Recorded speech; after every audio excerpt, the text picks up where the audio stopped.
Chapter 345. You know that you will cause trouble for others, so you want to stay away. What an annoying guy, Jace thought to himself. He could not help but retort. Whose order is it? I don't think it's His Majesty or the fourth princess who sent you. Tom suddenly said solemnly, General Jess, you seem to be very dissatisfied with the dispatch of troops this time. You only know how to defend blindly, and you haven't had a decisive battle with the guards of the Great Wall. His Majesty doesn't want to see such a thing. Jace was even more annoyed when he saw Tom mention the king again. He said coldly, Don't you know how powerful Hua Mulan is? The consequences of attacking recklessly will be unimaginable. But no matter how powerful she is still a woman. How can you boost the morale of others and diminish your own? Our Scott army is the most powerful in the world, and we have more soldiers than Faust. Listening to his nonsense that had no knowledge of the art of war, Jace interrupted him impatiently and said, When two armies fight, it's not like talking about war on paper. You won't win just by talking. The outcome of a war is not a comparison of numbers. This is the first lesson in the art of war. Tom's face turned green when he heard Jace mocking him for not knowing the art of war. This hit him where it hurt. Because of his extraordinary skills and handsome appearance, he was chosen by the princess and had a meteoric rise. However, because he was born in a poor family, he had never received formal education in the art of war. Moreover, he didn't seem to have much talent in using troops. If the person involved had a correct understanding of this, perhaps he would not be looked down upon by others.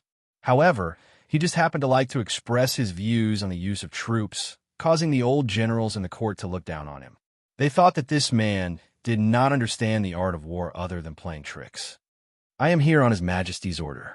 His Majesty wants us to attack with all our might and try to defeat the Great Wall army in one fell swoop. It is not His Majesty's order. It is your own idea. Why do you have such an idea? You don't have the self-awareness of an official. As an old man who has served His Majesty for generations, I naturally know what is right and wrong. I am more confident than some people in the way of an official. Who are you talking about? Only a guilty person would. You dare to disobey the king's order? Tom slammed the table and stood up. He realized that he had no chance of winning the argument with this old man. So he immediately changed the topic and brought the conversation back to the main topic. Oh, then tell me, how do we go all out and rush over like this? Jesse didn't care at all and accurately hit the opponent's vital point. Of course not. Tom thought to himself. Here it comes. Fortunately, I was prepared when I came. Tom said seriously. When I came here, Her Royal Highness told me. Jesse's heart trembled. That woman had the ability that no one dared to underestimate. He looked up at Tom and asked, Her Royal Highness the Fourth Princess sent you here to carry out her orders, right? Tom smiled and did not answer the question, giving Jess an unfathomable feeling. Scott's tent was lit until late at night, and loud voices could be heard from time to time. The guards outside the tent knew that it was the special envoy from the military headquarters who was discussing military affairs with the commander-in-chief, but it was rare to see such a lively scene. After half a day of arguing, Jess and Tom finally came to an agreement. Tom would lead 80,000 troops and launch a surprise attack on the defenders of the Great Wall, while Tom would lead the main force in front and attract the attention of the defenders of the Great Wall. Tom, who had gotten what he wanted, walked out of the tent triumphantly, leaving Jess behind and sighing. He hoped that he wouldn't have to suffer because of this guy tomorrow. At this time, the two of them, who had their own plans, did not know that the direction of the next day was completely different from what they had imagined. When he returned to his tent, Jess threw his helmet aside angrily. This annoying guy. From the beginning, he had opposed the annexation of the Great Lake region because it would break the balance of the region and cause the defenders of the Great Wall to be dissatisfied, leading to the outbreak of a war. At this time, the defenders of the Great Wall were full of famous generals, and their chances of winning were not high. However, the woman with great power was not satisfied with the current territory and was determined to take over the Great Lake region. She did have some tricks up her sleeves and subdued the Duke of the Great Lake region without using a single soldier. Unfortunately, the defenders of the Great Wall reacted quickly and used force to take over the region first, which led to the current situation. To be honest, Jess did not want to be the commander-in-chief because he was against sending troops to the Great Lake region.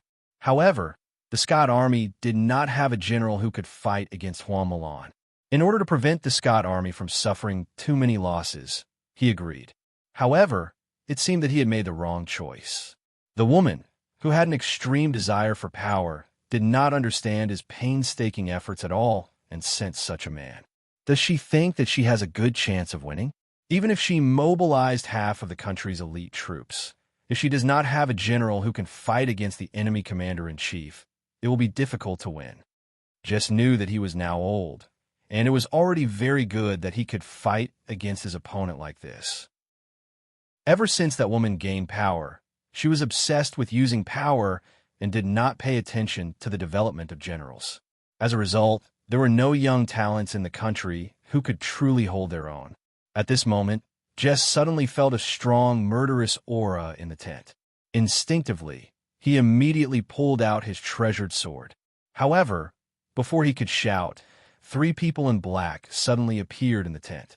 3 black long swords exuded a sharp, murderous aura and firmly shrouded him, making it difficult for him to breathe. At this moment, the old general, who felt extreme danger, did not have the time to summon his men. He turned his body, and the treasured sword in his hand danced around him, stacking it into a mountain of swords and blocking the 3 swords that were aimed at his vital points. The assassins who were determined to behead the old man did not give Jess a chance to breathe. The same 3 swords that contained terrifying inner strength and sword chi pierced towards him from the front, back, and side like a poisonous snake. Although they had not reached him, the biting cold energy cut through the air around Jess, making the old man's whole body feel as if he had fallen into ice water.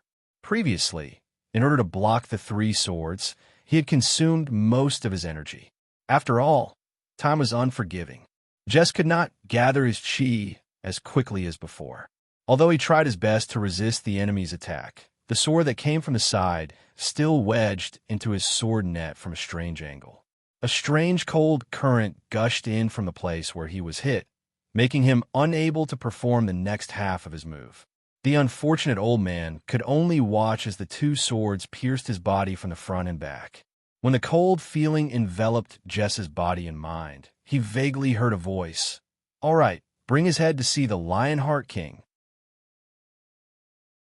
Chapter 346. At that moment, a thought flashed through his mind. The mantis stalks the cicada, unaware of the oriole behind. Perhaps sending troops this time was a mistake. Before the bitter smile in his heart could form, endless darkness completely occupied his body and mind. It was already the 3rd day that Leah and Aaron stayed in the military camp at the Great Wall. In these 3 days, Leah brought Aaron around this place and let Aaron see what a real war was. In fact, the reason they came to find Juan Milan was that Aaron had killed someone. Young Master Morong. Young Master Morong was the youngest son of the city lord of Xianyang City in the Qin Kingdom. He was deeply loved by the city lord. This time, his murder shocked the entire city. The city lord was enraged and killed over 100 of the commoners present. The purpose was to find out Aaron's whereabouts. Aaron, who knew that she had caused trouble, quickly went to find her master, Leah. Leah did not say anything and brought Aaron to the border of the Qin Kingdom, Juan Mulan's territory. Juan Mulan and Leah had been good friends for many years. When her good friend was in trouble, Juan Mulan would naturally help. Murong Hung, the city lord of Xianyang City, is like his name. He is domineering and has strong martial arts. He is one of the most popular people around the first emperor, Ingzheng. However, this is nothing. I don't take him seriously. Chan your sister Ling is the safest with me. That was what Juan Mulan said. That night, Leah went to Juan Mulan's tent to discuss important matters. Leah saw that there were no soldiers around the tent and felt strange. When she walked to the entrance of the tent, her eyes turned cold as she found something strange in the tent. Someone had poisoned her. Leah was instantly alert. She wanted to take out her dagger, but suddenly remembered that she had given her fish intestine dagger to someone. She could only pinch the bones of her hand, revealing the sharp claws. The situation in the tent shocked Leah. The tent was brightly lit with flickering shadows. In the middle of the tent was a large bathtub half the height of a person. Hua Mulan was sitting in the bathtub, revealing a solemn face. Her pair of bright phoenix eyes revealed a look of exhaustion. Around her was a sparkling and translucent water screen. Outside the water screen, there were three masked men in black standing on three sides, constantly waving the daggers in their hands at the water screen. Every time, there would be a chi-chi sound, and a hole would be cut open in the water curtain. However, the opening would be surrounded by a layer of water vapor, and then the water curtain would return to its original state. Dual practitioner. Leah was shocked when she saw the flickering blue flames on the dagger. No wonder those soldiers were gone. They had been killed. However, how did these people manage to sneak into the heavily guarded camp and locate Hua Mulan's exact location? Leah frowned slightly. It turned out that when Hua Mulan was soaking in the hot water, three dual cultivators suddenly appeared in front of her. In a hurry, the naked Hua Mulan could only form a water barrier to keep the three uninvited guests outside the water barrier, hoping that they would back off. Hua Mulan was not proficient in demonic arts, and she did not have her weapon with her. However, the three assassins who came to assassinate her were peak warriors who cultivated both martial arts and demonic arts. If Hua Mulan had not been in the water and used a big bucket of water to form a barrier, the consequences would have been unimaginable. Leah was secretly shocked when she saw the water barrier formed by Hua Mulan shrinking continuously. On the mainland, it was rare to see dual cultivators like this. This was because only highly talented people could become dual cultivators after going through strict training. Due to their superior martial arts and terrifying demonic forbidden arts, they were extremely famous in the assassination industry. Generally speaking, a dual cultivator would be able to complete the mission very well. Seeing three of them here at once showed that they valued Hua Mulan. However, Hua Mulan's performance also showed that she lived up to her title as the most powerful god of war. Under such circumstances, she was poisoned, unarmed, and extremely passive. She could still hold on for such a long time in a 1 versus 3 situation. Seeing that Hua Mulan could not hold on for much longer, her pinkish face behind the water screen was pale. Large beads of sweat seeped out of her jade-like forehead. The light in her bright, phoenix-like eyes dimmed. The water screen seemed to be on the verge of collapsing. However, the three main attackers seemed to have used up most of their energy.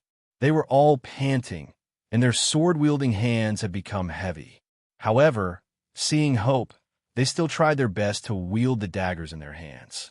After all, they had the upper hand on the battlefield.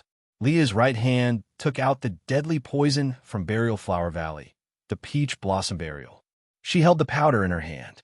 As long as a person came into contact with this poison, their entire body would itch and fester. Soon, they would turn into minced meat and be blown away by the wind. A faint wisp of powder began to spread in the tent. Gradually, the three people who were wildly wielding their daggers suddenly felt the fatigue in their bodies increase. At the same time, their bodies felt unusually numb and itchy. They could not help but slow down their wielding of their daggers. The green flames on the tips of their swords also disappeared. Leah slowly walked in from outside the tent. She looked coldly at the three black-clothed men. "Chaner," Hua Mulan called out weakly. Due to the lack of mental strength, the water barrier instantly disappeared. When Leah saw this, she rushed over and hugged Hua Mulan. It's so itchy." The three black-clothed men could not hold it in anymore and cried out in pain. "Mulan, what's going on?" When Leah saw Hua Mulan in this state, a trace of heartache flashed across her eyes. "You've been poisoned." Leah's expression was solemn. She immediately took out a stalk of grass of immortality and stuffed it into Hua Mulan's mouth. "Chaner, I can't eat this." Hua Mulan knew how rare the grass of immortality was. When she saw this, she quickly refused. "Eat it, Mulan. Be good." Hua Mulan, who was poisoned, could not resist Leah. The entire stalk of grass of immortality was forcefully stuffed into Leah's mouth. At this moment, one of the black-clothed men who was sitting weakly on the ground picked up his dagger with difficulty and stabbed at Leah. At this moment, Leah, who was burning with anger, waved her hand. Blood spurted out, and the black-clothed man's head rolled off. It had been sliced into 5 pieces by her claws. Leah did not stop there. She waved her claws and chopped off the second masked man's head. When the last masked man saw his comrade who had lost his ability to resist being beheaded, he could not help but scream. When she saw this terrifying woman walking towards her with her right hand dripping with blood, her face was filled with murderous intent. However, she had no strength left in her body. A trace of fear appeared in her eyes. She shook her head desperately and wanted to retreat. At this moment, Hua Mulan opened her eyes and shouted, "Leave one alive. We'll interrogate him." There was a trace of tiredness in her voice. Leah grunted in acknowledgement. Then, she brought the masked man to Hua Mulan. He sat beside Hua Mulan and treated her poison. Chapter 347. Hua Mulan shouted at the masked person, "Who are you?" Seeing that the masked person refused to answer, Leah raised her eyebrows and used her claws to remove her mask. "You're a pretty little fox." Leah's gaze turned cold. She saw that the girl was very delicate and pretty, with big eyes, thin lips, and a sharp chin. The girl looked at her stubbornly and still did not say a word. Leah waved her claws that were still dripping blood on the girl's face and said slowly, "You're very pretty. But I don't know if you'll still be so pretty after I cut off your nose." The girl's pretty face twitched. Leah's cruelty just now proved that she was not joking. She shuddered at the thought of losing her nose on her beautiful face. At this moment, the tip of Leah's sword had already reached the tip of her nose. She felt a chill, but the girl looked at Leah and let out a strange laugh. "Oh no!" Leah's expression changed, and she quickly carried Hua Mulan out of the tent. Just as she rushed out of the tent, she heard a loud boom. The girl had self-destructed. On the other side of the battlefield, far away, Jess had a very bad premonition since this morning. As a veteran general who had been on the battlefield for a long time, his premonition, which was honed from years of experience, was usually very accurate. It could be said that it was tried and tested. But now, he actually felt the same inexplicable sense of hopelessness and depression that he had when he was in high spirits, but was unexpectedly defeated by an unexpected enemy and suffered the biggest setback of his life. This made him feel a chill in his heart. Will I be defeated by that woman today? He walked onto the battlefield with this question and became more cautious as he fought a battle of wits and courage with the respectable woman opposite him. Like the previous few times, after the back-and-forth battle, both sides suffered casualties and no one gained much advantage. Not because of this, or because I'm old and my senses are getting worse. When Jess reorganized his army and returned to the camp, he realized that his feelings were right. His troubles had just begun. "General Jess, thank you for your hard work." As soon as he entered the tent, he was welcomed by a handsome and outstanding man. This man was about 27 or 28 years old, and his fitting warrior clothes vividly displayed his majestic, lion-like figure. A man like him should be very popular, especially that handsome smile on his face, which was enough to melt the hearts of any young girl yearning for love. Looking at this guy who was very popular with women, old General Jesse frowned and said impolitely, "Brown, what are you doing here?" Brown smiled and said in his elegant manner, "General Jess, you don't seem to welcome me, but I'm just following orders. Sorry for the inconvenience." He knows that he will cause trouble for others, so he wants to stay away. What an annoying guy. Jace muttered in his heart, but he couldn't help but retort, "Whose order is it? I don't think it's His Majesty or the fourth princess who sent you here, right?" Brown suddenly said in a serious tone, "General Jess, you seem to be very dissatisfied with the dispatch of troops this time. You only know how to defend blindly and delay the battle with the guards of the Great Wall. The Honorable His Majesty doesn't want to see this happen." Seeing this guy mention the king again, Jess was even more annoyed. He said coldly, "Don't you know the strength of the war, Goddess Hua Mulan? The consequences of recklessly attacking will be unimaginable. But no matter how powerful she is still just a woman. How can you boost the morale of others and diminish your own prestige? Our Scot army is the best in the world, and we have more troops than Faust. Listening to his nonsense that had no knowledge of the art of war, Jace impatiently interrupted him and said, "When two armies fight, it's not like talking about war on paper. You won't win just by talking. The outcome of a war is not a comparison of numbers. This is the first lesson of the art of war." Hearing Jess mocking him for not knowing the art of war, Brown's face began to turn green. This hit him where it hurt. He was chosen by the princess because of his extraordinary skills and handsome appearance. However, because he was born in a poor family, he had never received formal education in the art of war.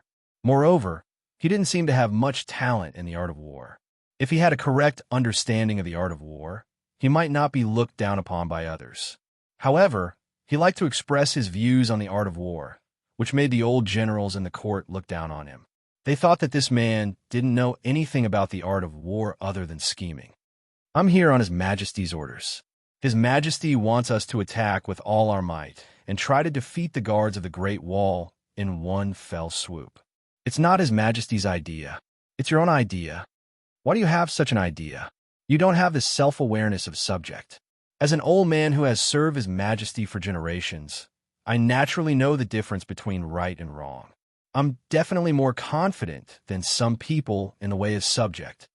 "Who are you talking about?" "Only someone with a guilty conscience would." "How dare you disobey His Majesty's order?" Brown slammed the table and stood up. He found that he had no chance of winning the argument with this old man. So he immediately changed the topic and brought the conversation back to the main topic. "Oh, then tell me, how do we attack with all our might? How do we rush over like this?" Jess didn't care and accurately hit the key point of his opponent. "Of course not." Brown secretly said, "It's coming. Fortunately, I've already prepared when I came here." Brown said seriously, "When I came here, Her Highness had told me." Jess's heart skipped a beat. That woman had the ability that no one dared to look down on. He looked up and stared at Brown and asked, "Her Highness sent you here to carry out her orders, right?" Brown smiled slightly and didn't answer the question. He gave Jess an unfathomable feeling. The lights in the big tent of Scott's army were lit until late at night. From time to time, loud voices could be heard from inside. The guards outside the tent knew that the special envoy who had just arrived was discussing military affairs with the commander-in-chief. However, it was rare to see such a lively scene. After half a day of argument, Jess and Brown finally reached an agreement. Brown would lead 80,000 troops and launch a surprise attack on the defenders of the Great Wall, while Jess would lead the main force in front to attract the attention of the defenders of the Great Wall. Brown, who got what he wanted, walked out of the big tent triumphantly. Jess could only sigh behind him and hope that he wouldn't be troubled by this guy tomorrow. At this time, the two people who had their own plans didn't know that the direction of the next day was completely different from what they had imagined. When he returned to his tent, Jess angrily threw his helmet aside and said, "This annoying guy." Chapter 348. From the very beginning, he had opposed the annexation of the Great Lake region because it would break the balance of the region and cause the Great Wall Army to be dissatisfied, leading to the outbreak of a war. At this time, the Great Wall Army had many famous generals, so his side's chances of winning were not high. However, the woman with great power was not satisfied with the current territory and was determined to take over the Great Lake region. She did have some tricks up her sleeves and subdued the Duke of the Great Lake region without using a single soldier. Unfortunately, the Great Wall Army reacted quickly and took over the region by force first. Now, it had evolved into such a situation. To be honest, Jace did not want to be the commander-in-chief because he was against sending troops to the Great Lake region. However, the Scott army did not have a general who could fight against Huamalon. In order to not let the Scott army suffer too many losses, he agreed. However, it seemed that he had made the wrong choice. The woman who had an extreme desire for power did not understand his painstaking efforts at all and sent such a man. Does she think that her chances of winning are high? Even if she mobilized more than half of the country's elite troops, if there is no general who can fight against the enemy's commander-in-chief, it will be difficult to win. Jace knew that he was now old. It was already very good that he could fight against his opponent like this. Ever since that woman took over power, she was obsessed with using power and did not pay attention to the development of generals.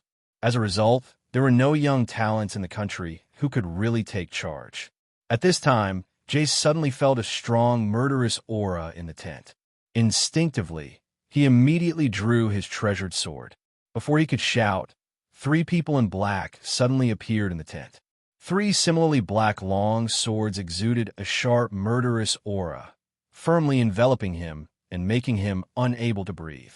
At this time, the old general, who felt extreme danger, did not have time to summon his men.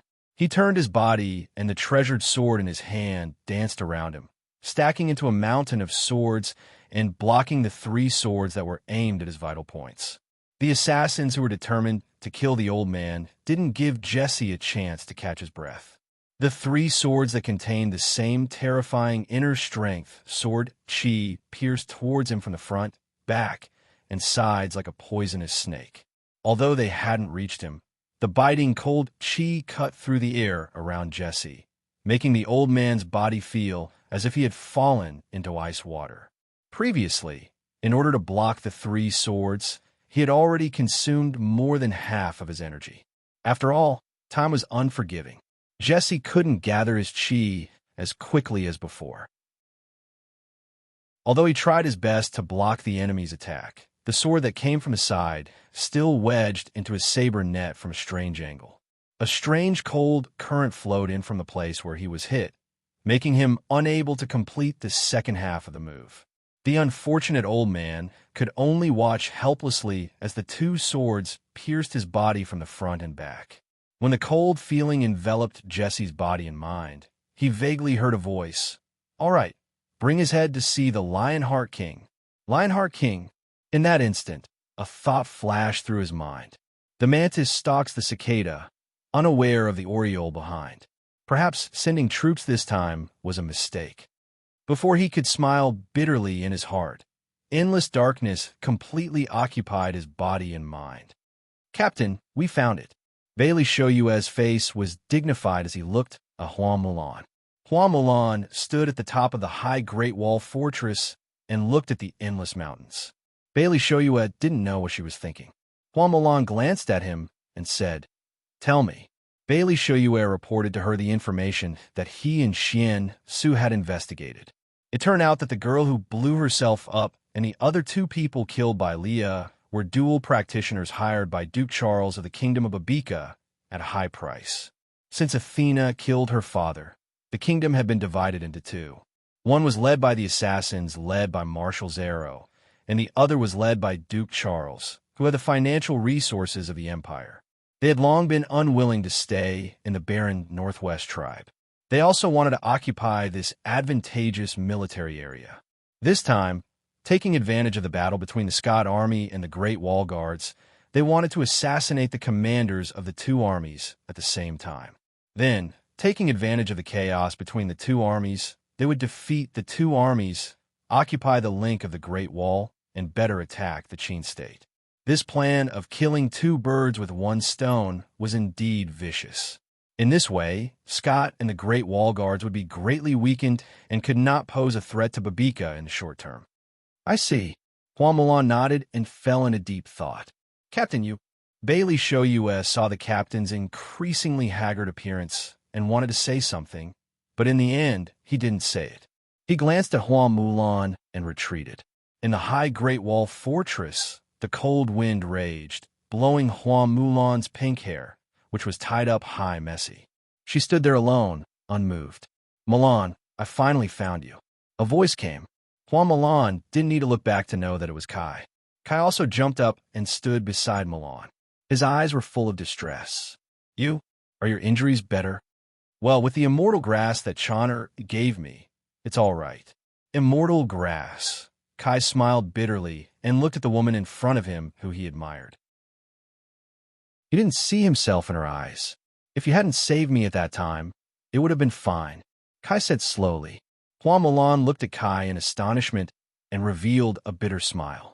The two of them didn't say anything and just felt the endless cold wind. Sister Chan, those two people have been standing on the fortress for the whole day. When will they come down? Aaron looked at the two of them from below the fortress and asked in confusion. Leah stood at the side and said, "Ignore them." Leah and Kai only came to ask Hua Mulan to come down for dinner, but Hua Mulan didn't care and just stood there. Leah didn't know what to do. Ding dong. Aaron was stunned for a moment and took out her phone. Leah looked at it and asked, "Is this the machine that you said can receive messages from anyone?" Aaron nodded. Her eyes were full of joy. She knew that in the king's realm, only she and Reynolds could communicate. Now that the phone was ringing, it meant that he was talking to her. She turned on the screen nervously. WeChat message. Reynolds. Aaron, it's Reynolds. I'm still alive. Don't worry. How are you doing? After you killed the people, are you okay?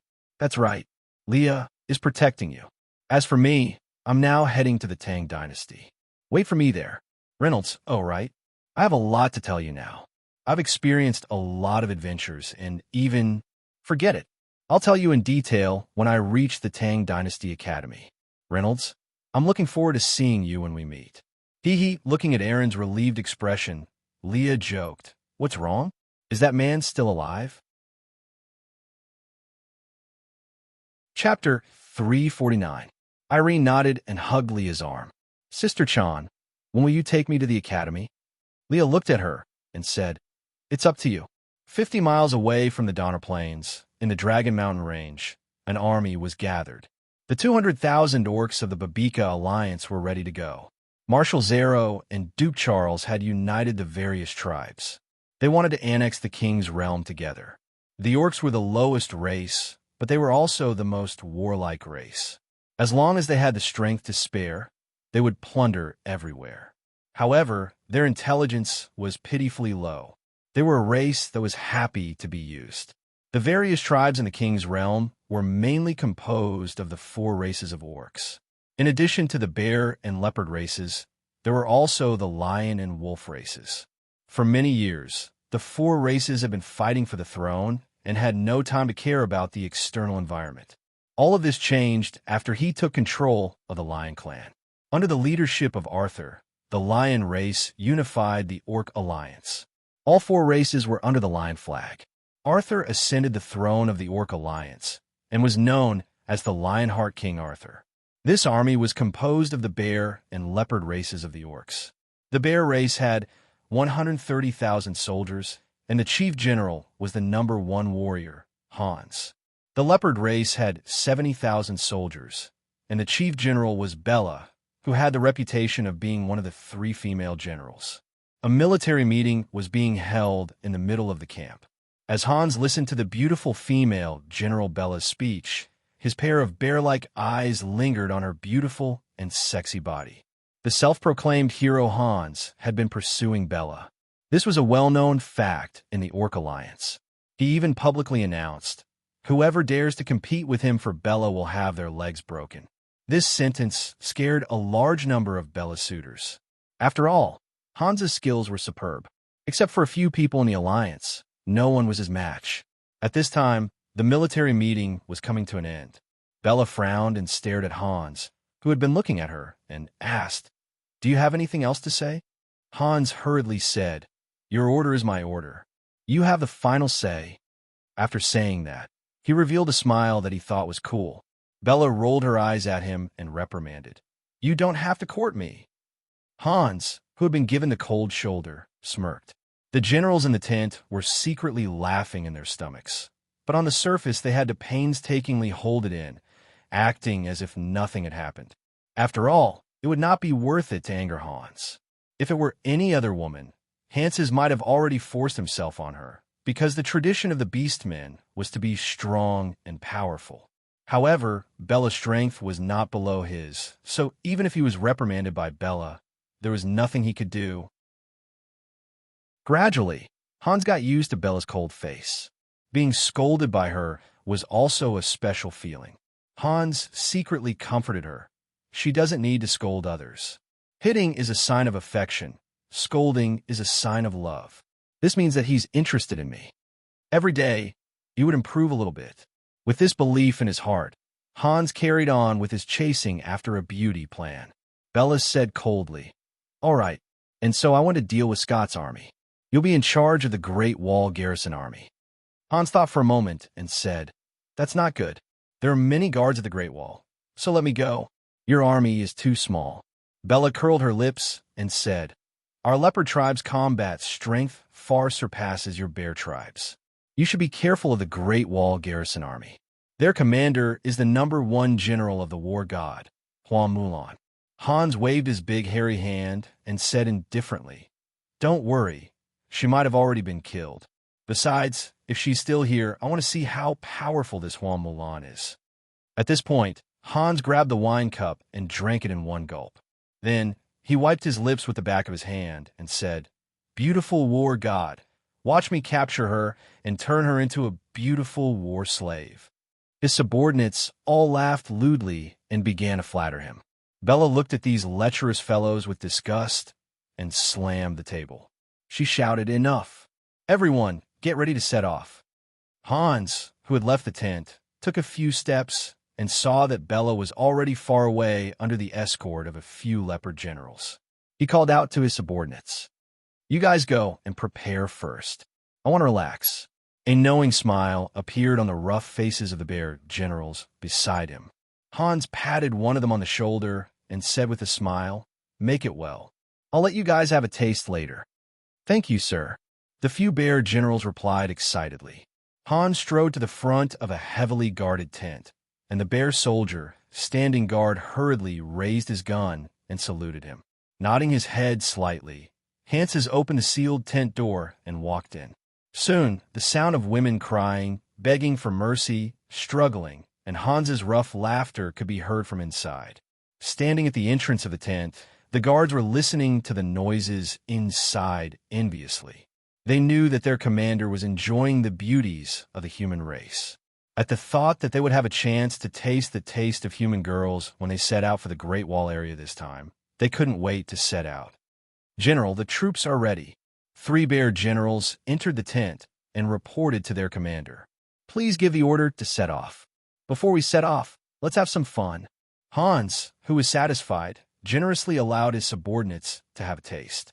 After venting their bestial desires, the bear generals left the women, who were like broken toys. They left the tent and led the bear soldiers out energetically. They hoped for more victories so that they could plunder more women. With this goal in mind, the 130,000 bear soldiers embarked on an unknown journey. At this moment, they were full of confidence. The human soldiers couldn't withstand a single blow from them. This was a clear understanding from their previous plundering of the Great Wall.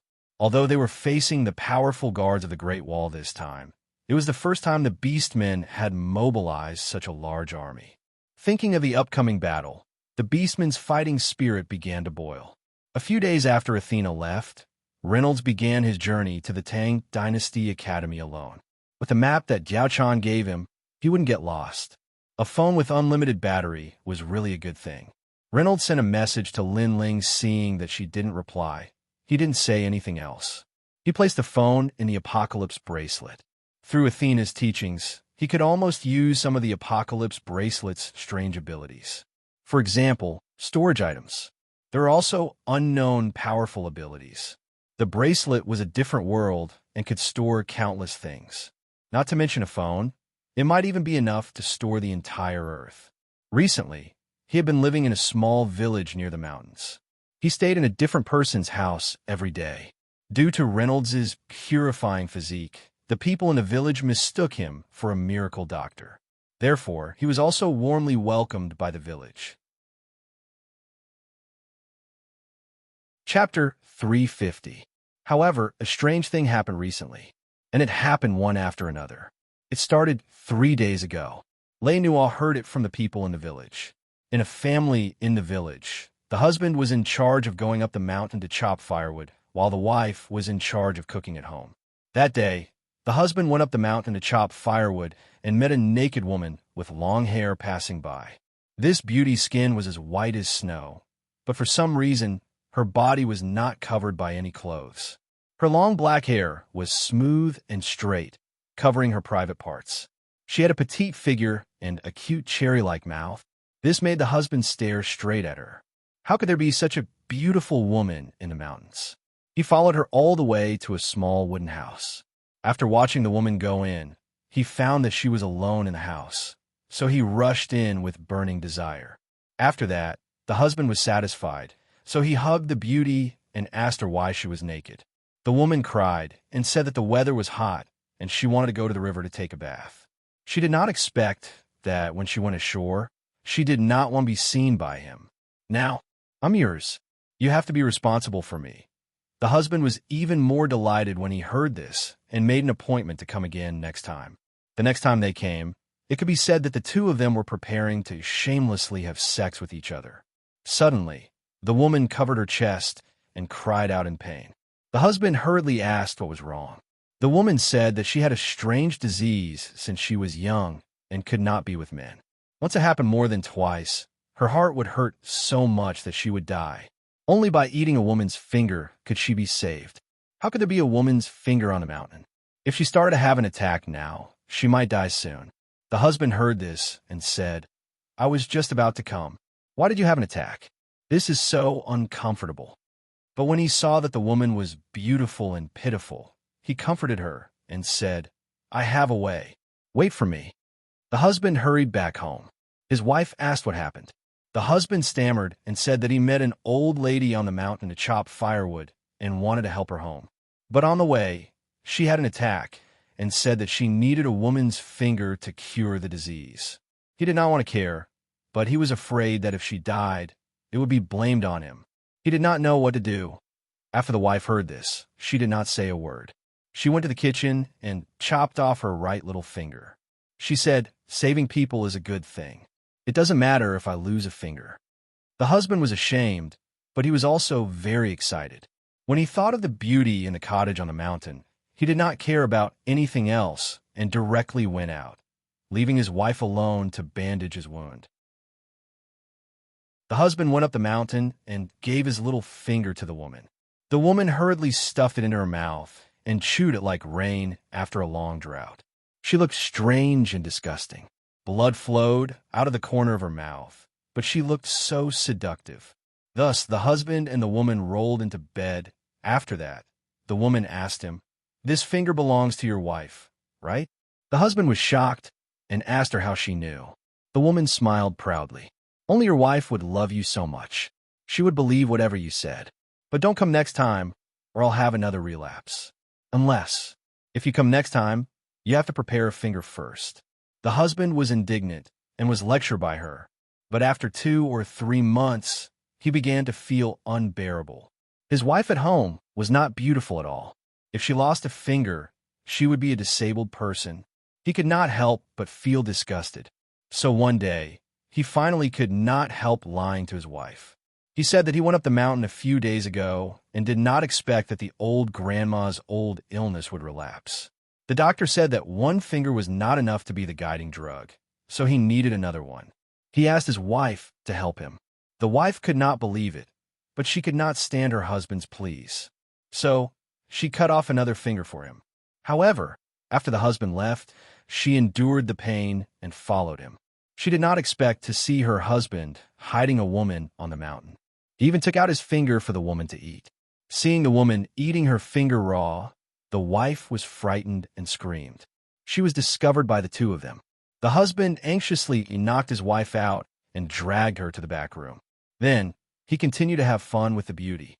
After so many months, it was not enough for one time. He might as well go all the way and cut off another finger of his wife's.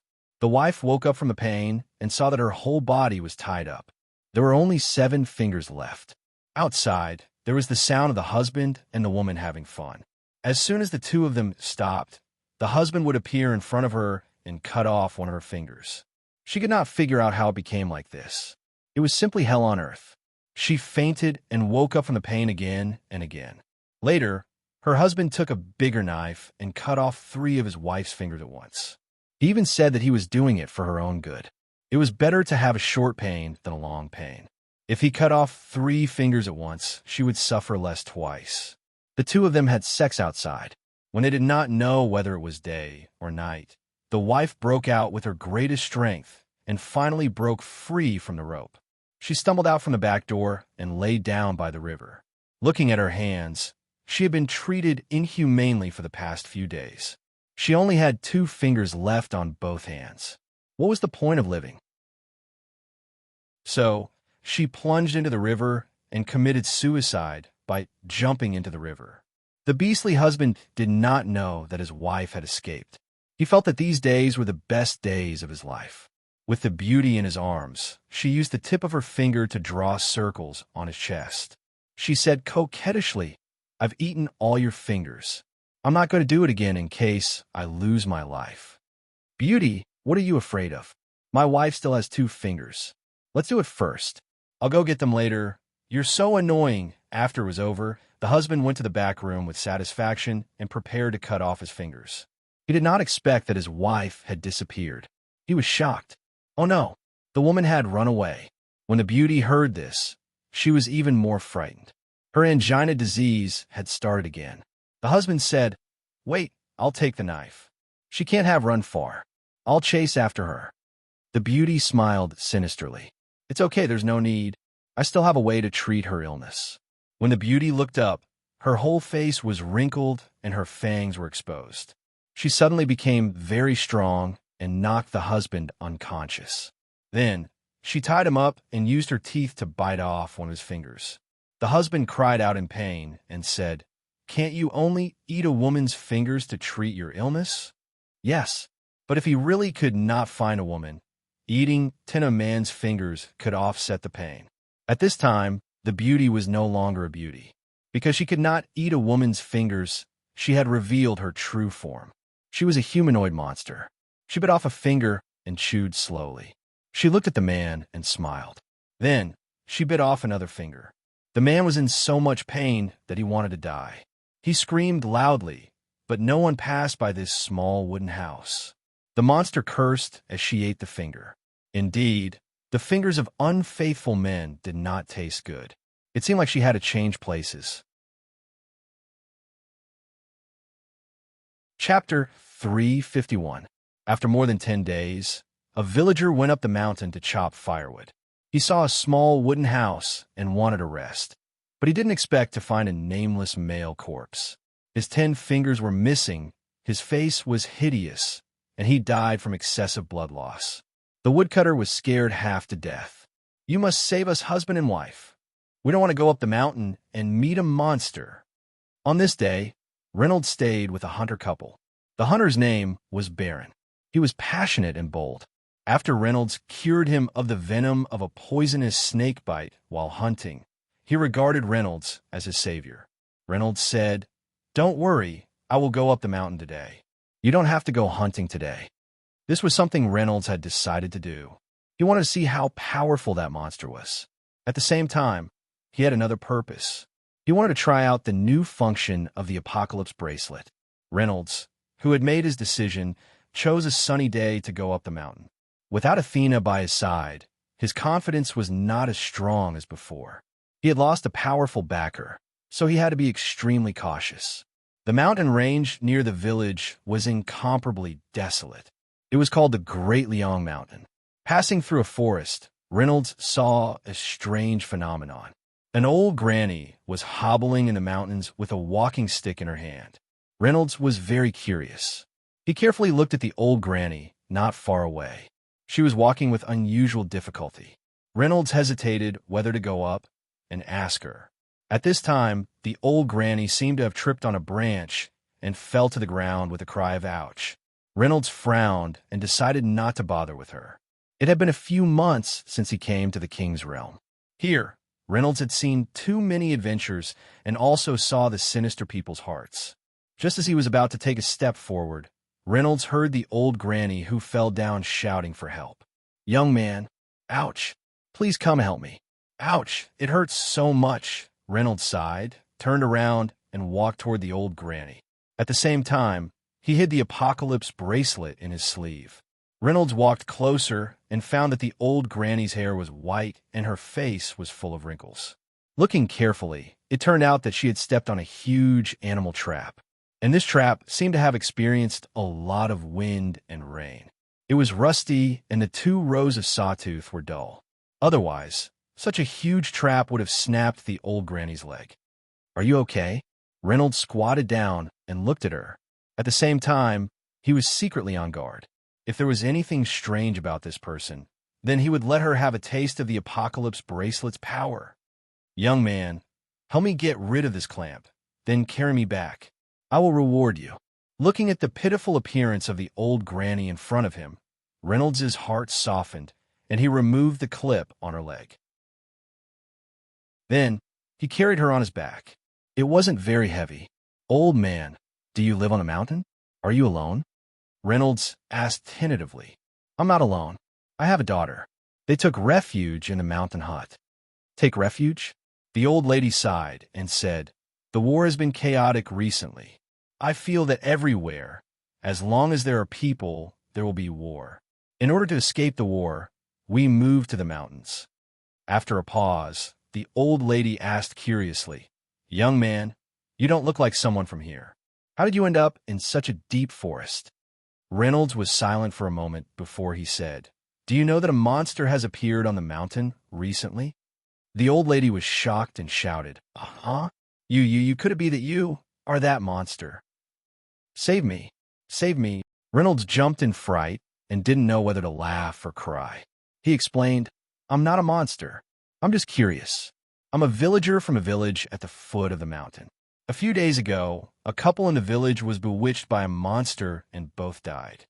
The old lady calmed down and said, "That's too scary." Reynolds was slightly relieved when he saw this. At least, from the old lady's reaction, she wasn't that monster. She should be considered a normal person. Reynolds thought so and quickened his pace at the same time. In less than 2 hours, Reynolds saw a small house in the forest. It seemed to be built with wooden planks. "Old man, is that your house in front?" The old lady nodded and was somewhat happy. At the same time, she laughed out loud. "Young man, that's right. That's my house in front. My daughter should be back too." "Your daughter?" The old lady said, "My daughter Hertz is a hunter. We usually hunt for prey in this mountain forest for a living. Sometimes we go down the mountain to exchange for food with the villagers." Reynolds was silent and sent the old lady into the house. "Mother, you're back?" A girl appeared in the house. She looked delicate and pretty, but her clothes were somewhat tattered. "Hertz, I'm back." Hertz saw Reynolds, and her eyes revealed a trace of strangeness. She asked, "Mother, he is?" The old lady smiled and invited Reynolds into the house. She closed the door and said, "Daughter, how long has it been since the 2 of us ate meat?" Reynolds was shocked and looked at the old lady. Hertz looked at the old lady and smiled. Her delicate face revealed a twisted smile that didn't conform to common sense. She said, "Mother, I don't know either. Hee. At this time, there's still humans who don't know life and death going up the mountain." Reynolds was stunned for a moment and secretly patted his head regretfully. Yes, he should have thought of it earlier. How could there be a living person in this deep mountain forest?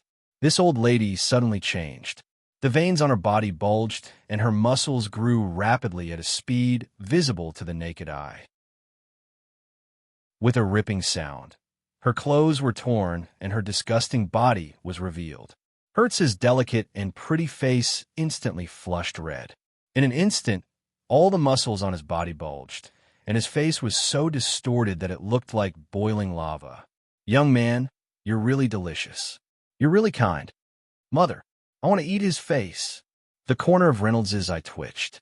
"You want to eat my face? You really don't know." Looking at the big and small monsters pouncing towards him, Reynolds secretly condensed his spiritual energy. Punishment. In an instant, a bolt of lightning as thick as a wrist fell from the sky. With a rumbling sound, the small wooden house was instantly split into pieces. Reynolds dodged and rushed out of the house the moment it collapsed. This human is also a gifted person.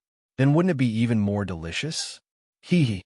Reynolds took a look and realized that his lightning strikes did not seem to have any effect on these monsters. At this time, the two monsters rushed towards Reynolds with sinister expressions. Reynolds sighed and revealed his bracelet. Heaven's opening, underworld path open. A crescent-shaped crack appeared in the sky without warning. Chapter 352. The crack was like a small universe. It was dark, mysterious, and vast. You? Who are you?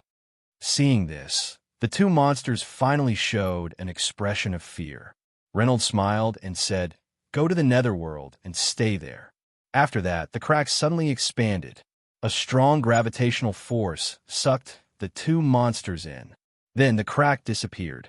The sun rose, dispersing the mist that covered the plains. The guards of the Great Wall had already gotten into formation, forming a solid formation in an orderly manner. Trainer, who was wearing rainbow armor, stood in the formation with a giant sword on his back. He watched Diao Chan and Lin Ling leave. It was time to leave. Diao Chan was going to the Tang Dynasty, and Lin Ling was going to the top school there. Trainer had advised Diao Chan that no matter where they were, there would be traces of soldiers. Although Diao Chan was strong, Milan was still afraid that Diao Chan would be ambushed by arrows and spears on the battlefield. However, Diao Chan was determined to leave. Milan had no choice. Although she was reluctant, she still had to do what was in front of her. The Great Wall Guards finally started fighting with the Scott Army and the Orc Alliance. "Giddy up," Traina shouted and urged his mount forward. One man against the pass. Hearing the familiar neigh, all the soldiers of the Great Wall Guards were invigorated.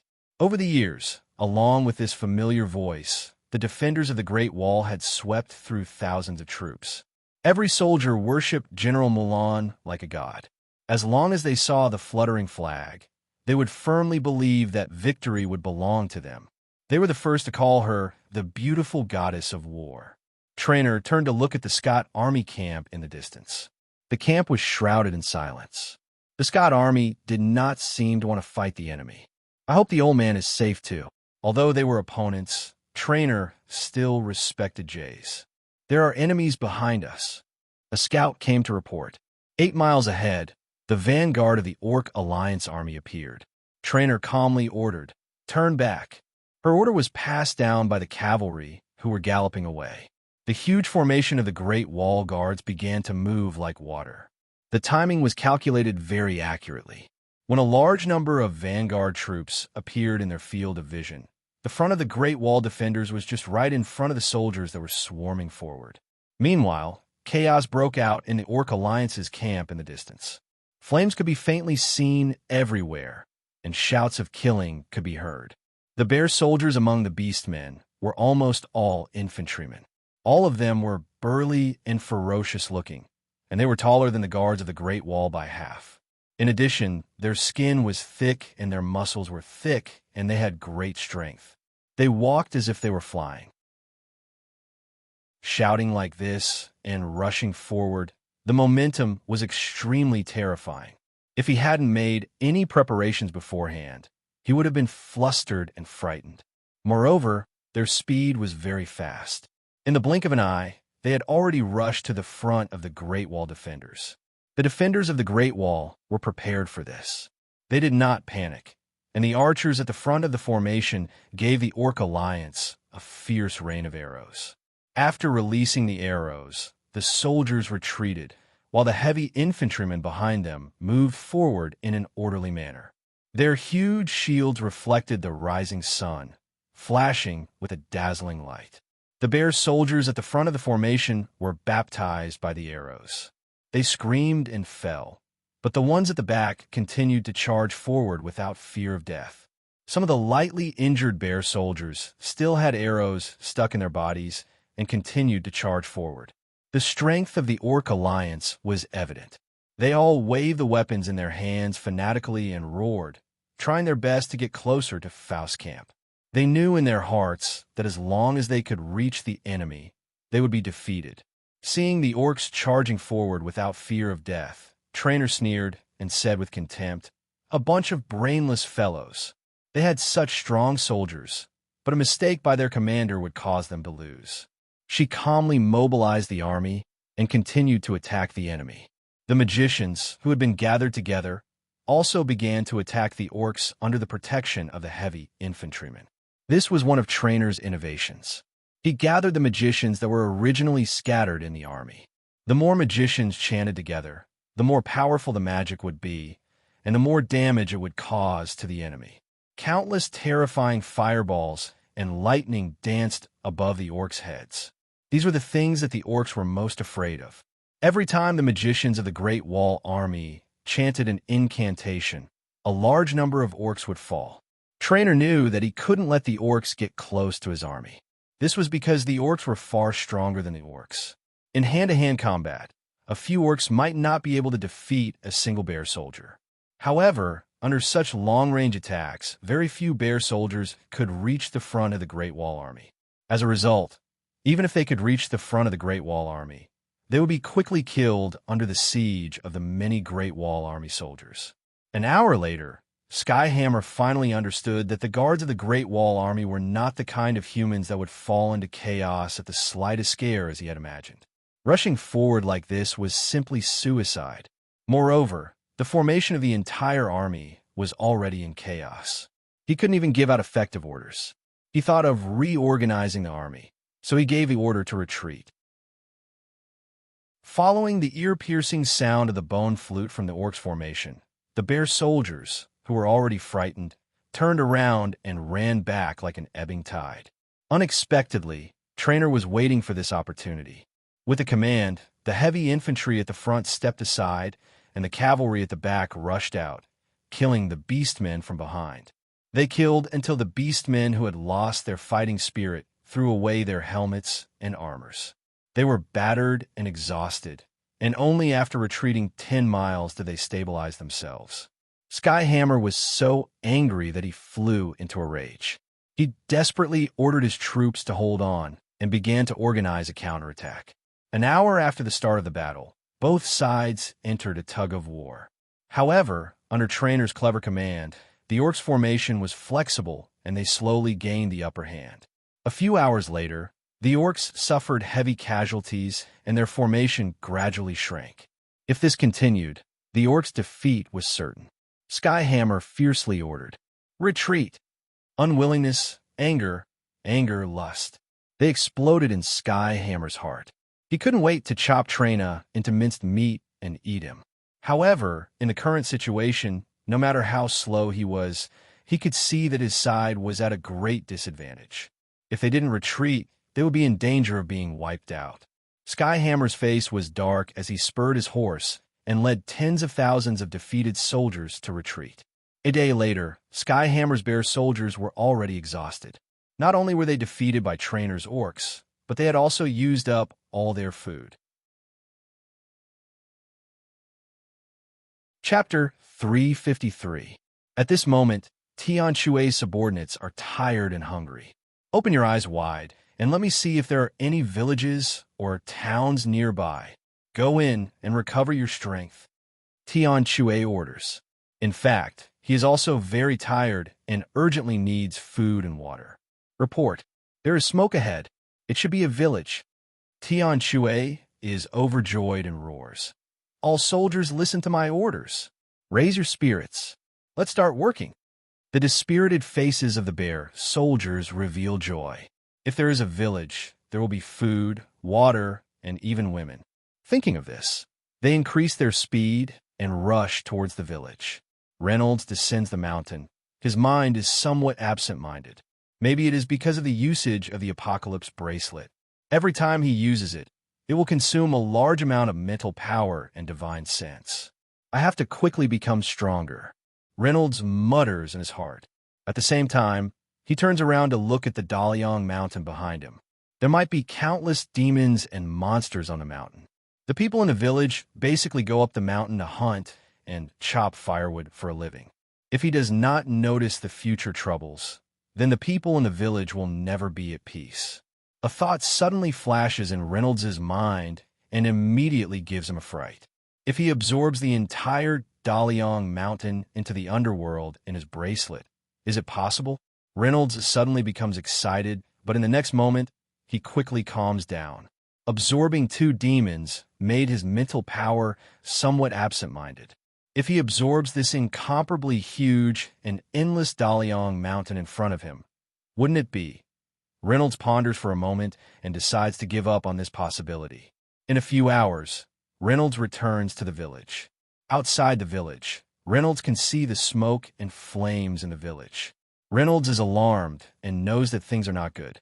He quickly rushes towards the village. Kill! Kill for me! Ha ha! Tian Shui leads the bear soldiers and starts a massacre. All the bear soldiers ride their horses and crazily kill in the village. The villagers wail incessantly as everyone cries and shouts. It seems that the massacre has just begun. Waves of miserable cries resound. The bear soldiers take pleasure in riding their horses to chase after the humans. First, they let the humans run a few hundred meters before urging their mounts to chase after them. There are also some bear soldiers who are too hungry. They directly tear the humans in half and swallow them into their stomachs. How can the humans who are less than 2 meters in size fight against the bear soldiers who are more than 2 meters tall? No one knew who started the fire, but the village was gradually engulfed in flames. Go find a woman for me.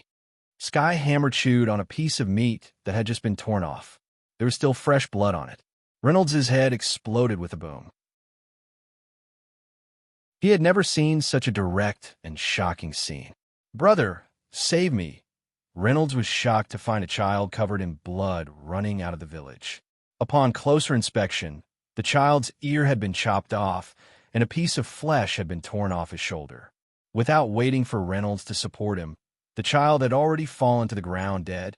Reynolds only felt hot blood rushing to his head, as if he had never been so angry before. No one in the village had ever experienced such a calamity. It was like a dream.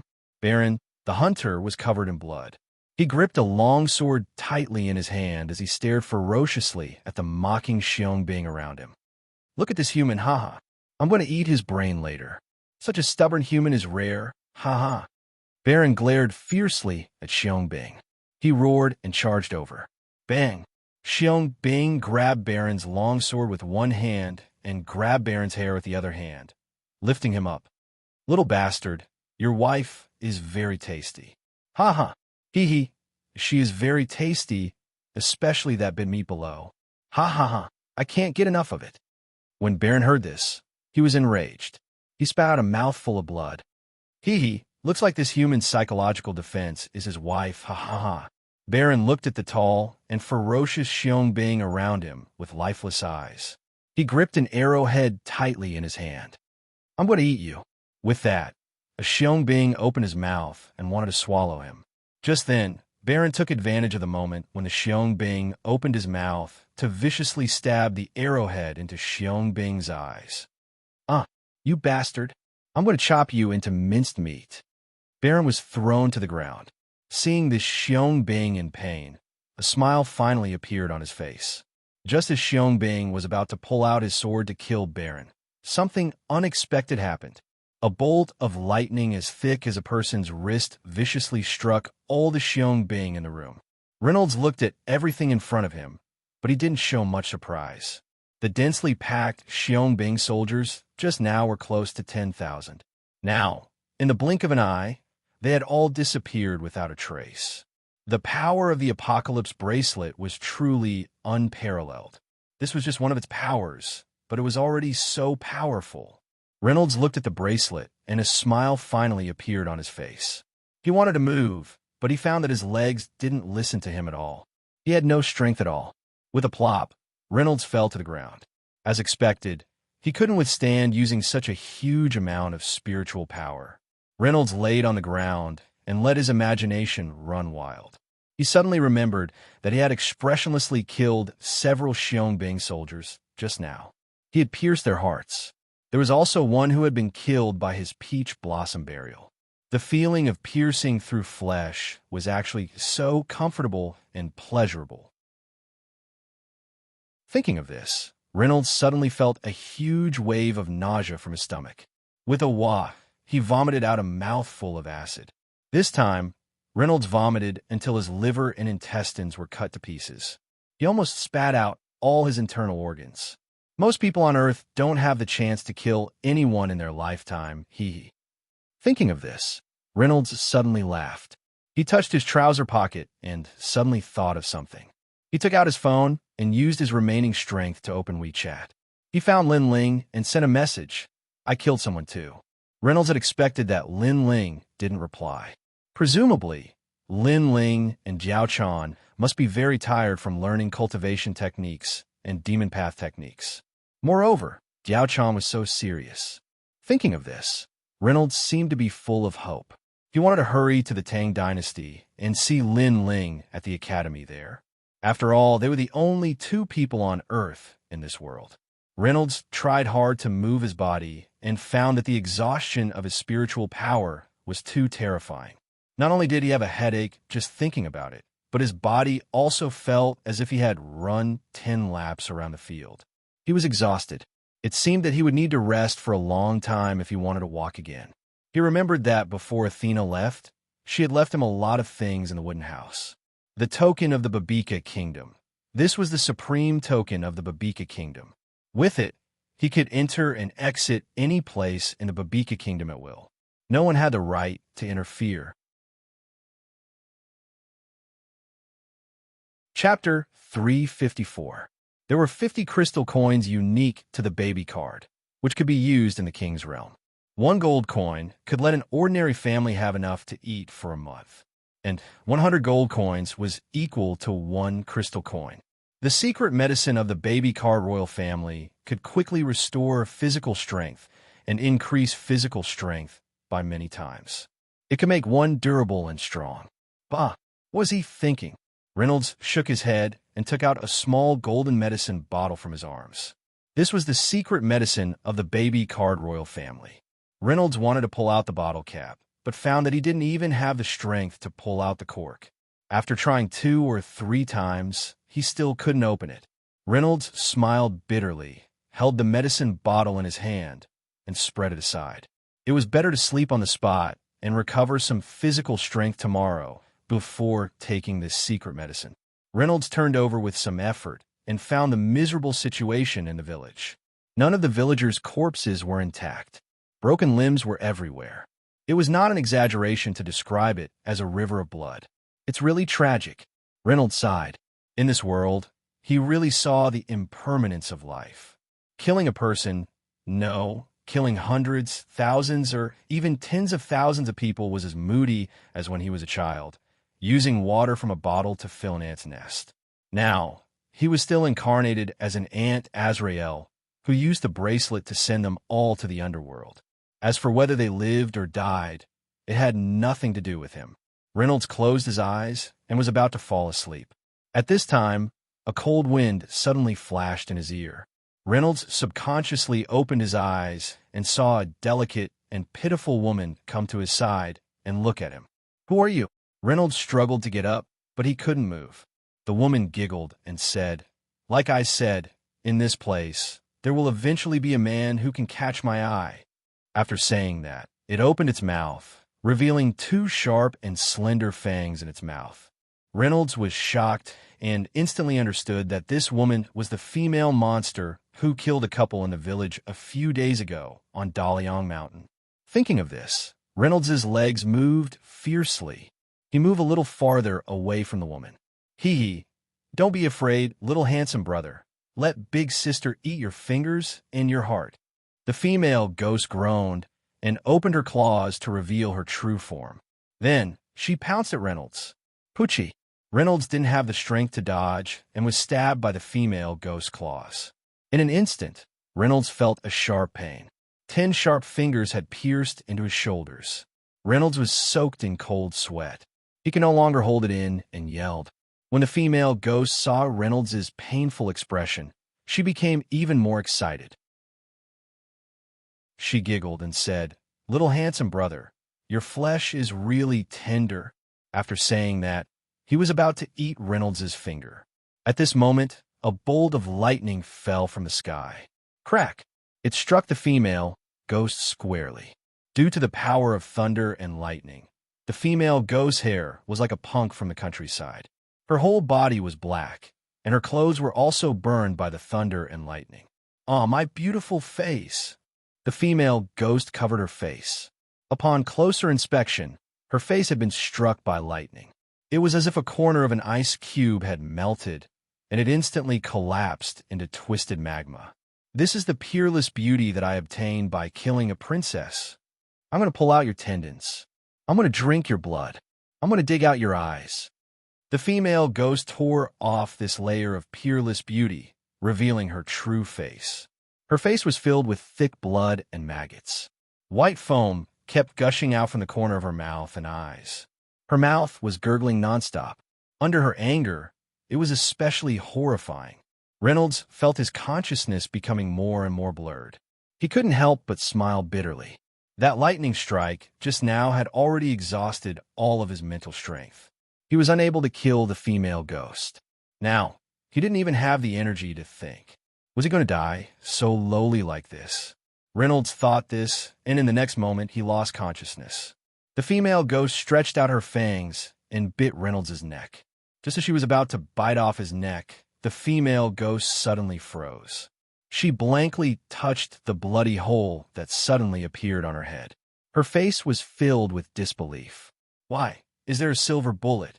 Before she finished speaking, the female ghost fell to the ground, and her body gradually turned into a pool of mud. "Captain, this person has the highest token of the baby kingdom. I suspect that he's a big shot of the baby kingdom's royal family. Let's put him under house arrest." Seeing Leah waving her hand, Drim didn't say anything more. Leah looked at the unconscious Renault and said, "Lock him up in the tent first. Shui, come with me." This time, the Great Wall garrison army easily chased after the Orc Alliance and beat them into a pulp. Because the Scott army sent reinforcements at this time, the Great Wall army had to stop chasing and start fighting with the Scott army. However, this time, the Scott army didn't fight steadily like before. Instead, they were like a herd of raging bulls, which made Leah feel a little strange. After a few rounds of fighting, Leah led the army and retreated. Not long after, the news that the Scott army's general, Old Jesse, was assassinated came. Leah couldn't believe it.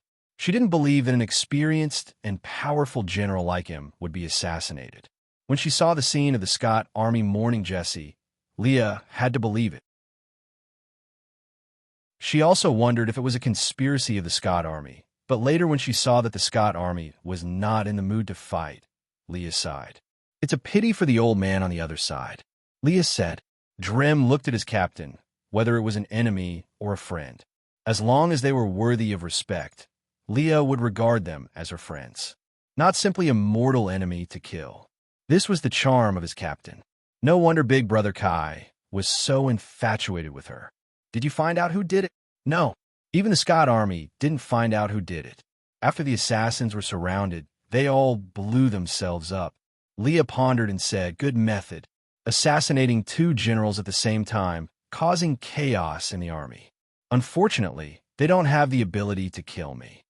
Drim asked, "Captain, do you suspect that it was the baby kingdom's people who killed them?" Leah shook her head and said, "I'm not sure, or I don't have evidence. I suspect that there is a bigger conspiracy behind the mantis stalking the cicada. Did Bai Chi, the general of the Qin kingdom, go to the auction house a few days ago? Yes, he bid for the world-famous army destroyer sword. Oh, that kind of weapon is really not suitable for him." Leah didn't say more and went to the battlefield. Reynolds dreamed that he was the master of the universe. He had killed everyone. He opened his eyes and broke out in a cold sweat. He looked around and found himself lying on a small bed. His hands and feet were firmly tied together by iron chains. Chapter 355. You're awake? At this moment, a lazy voice sounded. Reynolds was startled. He looked behind him and saw a red-haired man with pointy ears. He looked familiar. "Who are you? Where is this?" The red-haired man chuckled and sat beside Reynolds. "You don't look like a member of Babika, but how did you get the king's token unique to the Babika warlord?" Reynolds hurriedly looked at his chest and found that the things inside were gone. The red-haired man pointed at the ground and said, "Hey, you're looking for these, right?" Reynolds looked down and found the token, crystal coins, secret potions, medicines, maps, fish intestines, and daggers that Jiao Chan had given him were all on the ground. A person with so many treasures was nearly killed by an ordinary demon? Huh. The red-haired man seemed to be a chatterbox. Reynolds didn't say anything, but he kept talking. If Brother Shui hadn't saved you, you would have been eaten by that female ghost and become another face of hers. Hey kid, why didn't you say anything? Were the people in that village killed by the bear soldiers led by the orc Skyhammer, or by you? At this point, the red-haired man looked at Reynolds with a hint of killing intent. Reynolds listened to the familiar words and looked at the man in front of him. It should be Bailey Schwanza. There was no mistake. As for why he wasn't eaten by that female ghost, it should be because they saved him. I didn't kill them. I'm from the Kalor tribe. Since my tribe was destroyed, I had to travel around alone. When I came to that village, it was already in that situation. Bailey Schwanza looked at him and said, People from a tribe? Very good. Then should you explain how you got these things on ground? Reynolds thought for a moment. His head was about to explode. He couldn't think of a reasonable excuse. He smiled bitterly and said, If I say, Athena is my friend and she gave these things to me personally, would you believe me? Bailey Schwanza looked at Reynolds as if he was an idiot. He smiled at Reynolds and said, Of course I believe you. Before Captain Milan comes back, you'd better stay here. With that, he walked out of the tent. Another war was about to begin. The furious Scot army joined forces with the leopard army of the Beastmen Alliance to launch a pincer attack. Leah was having a hard time dealing with the encirclement of the two armies. Pucci, Leah slashed a leopard soldier's body and weapon in half. The surrounding leopard soldiers did not seem to know fear, and they all surrounded Leah with a sea of flesh. Kill. Leah's eyes were bloodshot. With the support of enhanced arm strength, the great sword in her hand formed a blue sword aura. Boom! The dozens of leopard soldiers were like leaves blown away by the wind. They were all chopped into pieces and scattered all over the battlefield. Charge! This human girl is so powerful. She will definitely be even more flirtatious in bed later. Ha ha ha. Dozens of leopard tribe soldiers died, but another few hundred leopard tribe soldiers rushed over like crazy. Leah looked at these soldiers coldly. Her eyes turned red, and all the muscles on her body bulged. Her greatsword firmament was covered with a faint blue light. All of you die. Leah was like a blood-soaked god of war, madly charging through the leopard soldiers. Harvest! Massacre! Bang! Drim aimed at a small leader of the leopard tribe and blasted his head off with one shot. How's the situation on Captain Mulan's side? Report. Captain Mulan is fighting bravely like a god of war. Drim knew that these leopard tribe soldiers could not do anything to the captain. The only person who could exchange blows with the captain had already been assassinated. Boom! An extremely loud sound of cannons could be heard. Drim turned pale with fright as he watched the soldiers in his camp being blasted into nothing by this sudden cannonball. He suddenly thought of something. Retreat quickly. There are magic cannons on the other side. After a long battle, the three armies all retreated. They temporarily entered a state of truce. However, some people in the Beastmen Alliance were getting restless. In a great wall guard camp, after experiencing the battle with the leopard tribe soldiers, Leah did not sleep at all. When she received the news that the Beastmen Alliance had set up a formation outside the camp to challenge them, she immediately gave the order to go out and meet the enemy. Arthur, with his golden curly hair like a lion's mane, stood under the fluttering lion flag. Behind him were dozens of valiant and cold lion generals, and behind them was his lion soldiers. On the two sides of the formation were Poria's leopard tribe soldiers and Greyshell's wolf tribe soldiers. The hundreds of thousands of beastmen on the Donner Plains all had swords and spears in their hands as they quietly looked at the great wall guard camp in front of them. Apart from a neighing of the war horses, there was not even a trace of human sound on the battlefield. However, the solemn atmosphere that was revealed made people feel breathless. Looking at the Lion King Arthur standing in front of the army, all the beastmen had the same feeling. What a mighty and majestic king. There is no other king on the continent who is more domineering than him. Indeed, even the leaders of the other three tribes who had been fighting with Arthur openly and secretly had to admit that Arthur, who was burly like a mountain and had a sharp gaze, was an invincible warrior.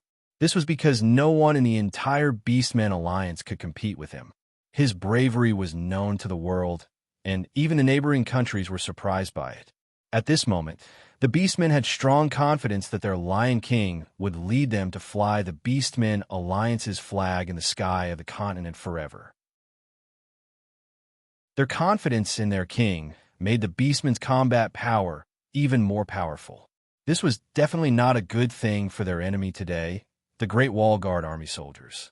However, in reality, whether it was Skyhammer of the Bear tribe or Greyshell of the Wolf tribe, they were both happy and worried because their strength had been greatly reduced due to the unfavorable start of the battle.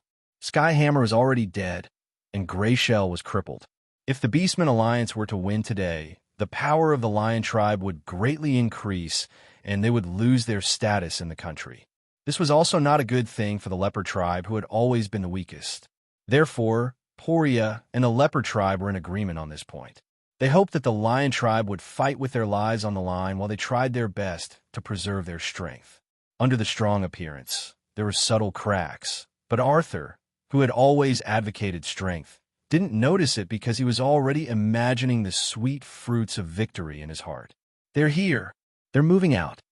There was a slight commotion at the front of the Lion tribe soldiers.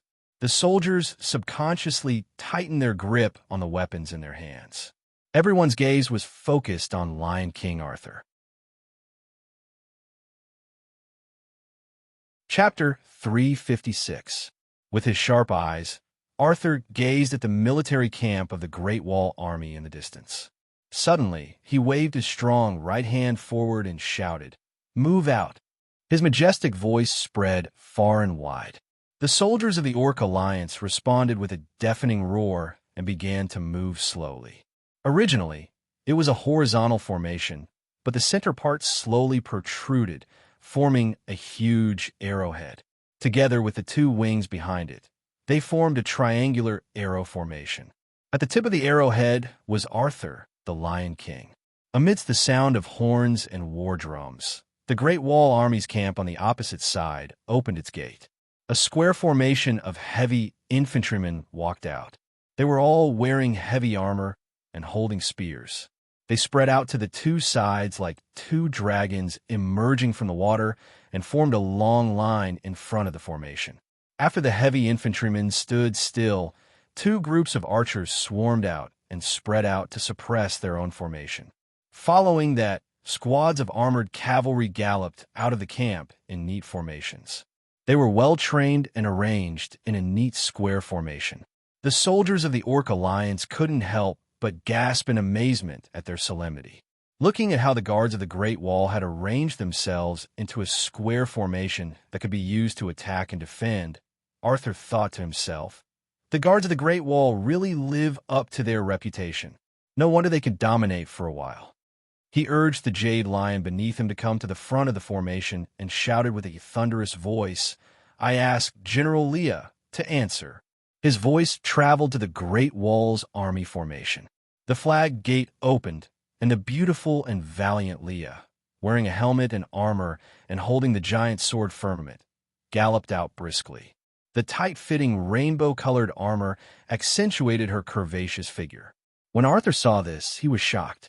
Leah looked at Arthur with her phoenix eyes and said, "What is the Lion King's opinion?" Her voice was like a silver bell, very pleasant to the ear. Arthur cupped his hands and said, "I have long heard of the war god general's name. It is my honor to meet you today." Leah smiled and said, "You flatter me, your majesty." Arthur was mesmerized by her smile, which was like 100 flowers blooming. He was stunned for a moment and said, "I really don't want to hurt such a beautiful woman. Why don't you give me the general, and I'll treat you as the queen? What do you think?" As he spoke, his large eyes stared straight at Leah's towering and alluring breasts. Leah's jade-like face darkened when she heard this. She scolded, "How dare you speak such arrogant words?" Arthur laughed and said, If you don't obey, it'll be too late for regrets." As he spoke, he pointed at the army behind him and continued, "This king has hundreds of thousands of soldiers under my command, enough to raze all of you to the ground.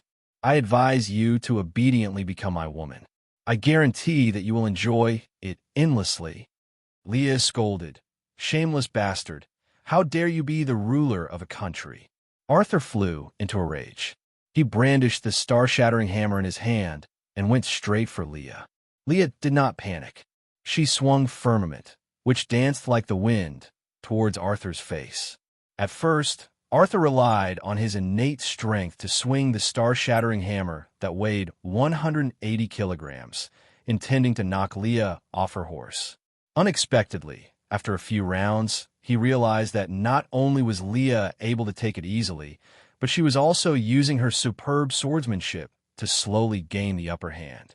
Every time Arthur's star-shattering hammer smashed towards Leah's sword, the greatsword firmament was like a dragon emerging from the sea. The tip of the sword pointed towards places he had to save, forcing Arthur to withdraw his moves. This caused him to be unable to use his divine strength. He could only wave the star-shattering hammer to deal with the spear shadows that were aimed at his vitals. Every time Leah swung the spear, a strong gust of wind would be produced. Even though Arthur's skin was thick and his flesh was thick, he still felt a dull pain from the wind. He suddenly remembered that Leah's greatsword firmament was an ancient divine weapon. It could automatically produce wind elemental magic spells, and was not something that ordinary people could resist. Thinking of this, Arthur waved his hammer and forced Leah to retreat. He said, "General Milan is indeed powerful, but even you can't withstand the power of the magic cannons, right?" "Ha ha ha." Leah was shocked. "What did you say?" Arthur laughed with a gloomy face and said, "I wonder how your beloved General Drem is doing." "Ha ha." Drem was hiding in an extremely small trench, motionless as he looked at the Babika soldiers in the distance. How vicious, daring to violate the contract and use the magic cannons. Drem looked at the corpses of the soldiers around him that were almost completely devoid of bones with a gloomy expression. Things like magic cannons had been completely banned as early as 100 years ago in the realm of kings. This kind of weapon was extremely inhumane. The magic power of 10 witches was all condensed into a special silver cannonball, and then it was ignited with an extremely special method before blasting it out. The resulting effect could be said to be the blooming of 100 flowers. Because the magic power that each witch cultivated was different, some specialized in fire magic, some specialized in water magic, and there were also wood magic, dark magic, light magic, necromancy magic, and so on. After being fused with this specially made silver cannonball, the power was multiplied. After blasting out, the effective damage caused was about 1,000 square meters. Within this 1,000 square meters, all the soldiers would suffer different kinds of damage. They would be burned alive by the fire, frozen into ice dregs by the ice breath, and their souls would be devoured by necromancy magic. There were all kinds of things, and they would die without a complete corpse. The most vicious thing was that the range of this cannonball was extremely long. Compared with ordinary cannonballs, the range of the magic cannon was about 10 times longer. Now, I really don't dare to act rashly. Drem smiled bitterly, looked at his right leg that was frostbitten by the ice breath, and gritted his teeth. "It's really a disgusting weapon. It hurts." Leah's expression was dignified as she looked at the arrogant Lionheart King in front of her and said, "Are you going to violate the Treaty of Jixia?"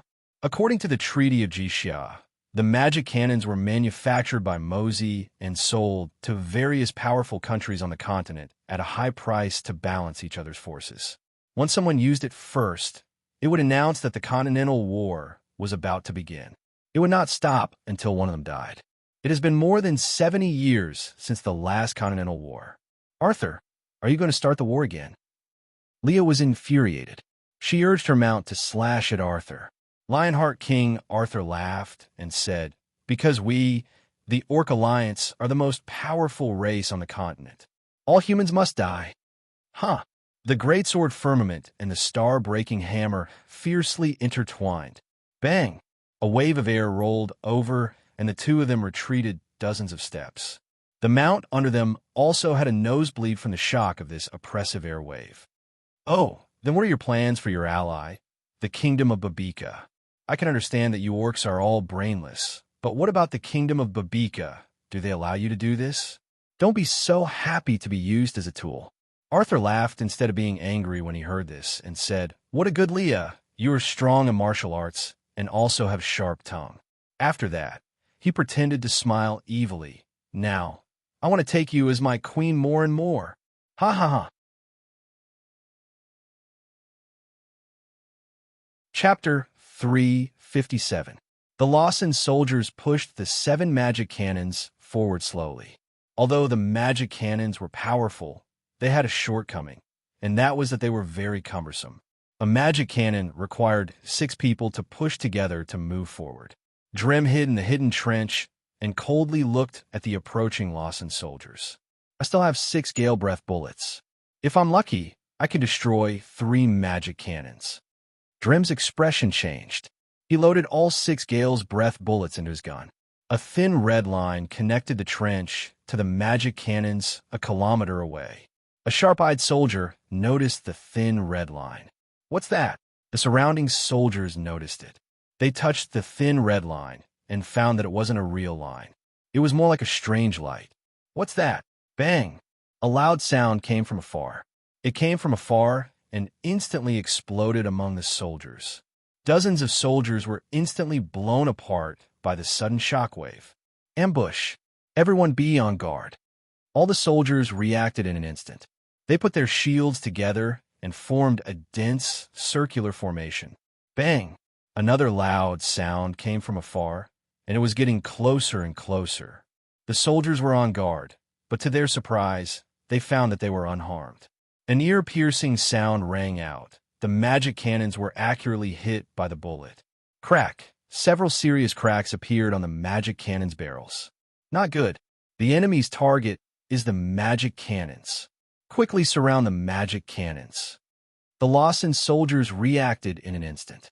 They wanted to immediately separate the circular formation. At this time, a loud sound came from afar. 2 magic cannons were destroyed in an instant. An unparalleled explosion had taken place. "Open fire! Open fire in all directions! I'm going to blast these shameless ambushers into smithereens." The magicians got into position and poured in magic power. Silver shells were loaded into the remaining magic cannons. Drem panted and fired all 6 gale breath bullets, only destroying 2 magic cannons. As expected of a material made from mithril and steel, it's really hard. 6 breath of the squall shot out in one go, consuming more than half of Drem's spirit. It's time to retreat. Before he could finish, Drem looked into the distance and was shocked. Massive balls of light condensed at the muzzles of the 4 magic cannons, and they were about to fire. "That's bad. Leah, I admire you more and more." Arthur put away the star-shattering hammer and urged his mount to turn around and leave the battlefield. "We'll meet again, my queen. Ha ha ha." Leah looked coldly at Arthur's receding figure and snorted coldly. "Recall Tom. Have him support Drem. Wait, is the person Bailey Schwanza was guarding awake?" As Leah spoke, she led her men to Reynolds's tent. At this moment, Reynolds was idling in his tent. He even wanted to take a look at the world inside the Apocalypse bracelet. At this moment, Leah barged in. "You are Leah." Leah frowned when she saw Reynolds staring at her with his mouth wide open. She said unhappily, "It's me. Are you all right?" Reynolds looked at Leah in surprise. Her pink hair was tied up in a high ponytail, and the blue rainbow armor on her body was extremely domineering. The greatsword firmament on her back also looked extremely shocking. After Jiao Chan, Elena, and Bailey Schwanza, this was the 4th hero, Leah. Reynolds had long since gotten used to this. "Come with me." With that, she cut the chains on Reynolds's body with her sword. "Where are we going?" Reynolds asked. "Tom and I are going to support Drem." Leah looked at Reynolds and said, "I think it will be useful to bring you. a member of the Rosen royal family. Hua Milan sat in the camp and tied a letter to the red bird's leg before releasing it. I hope Her Majesty understands the seriousness of the problem.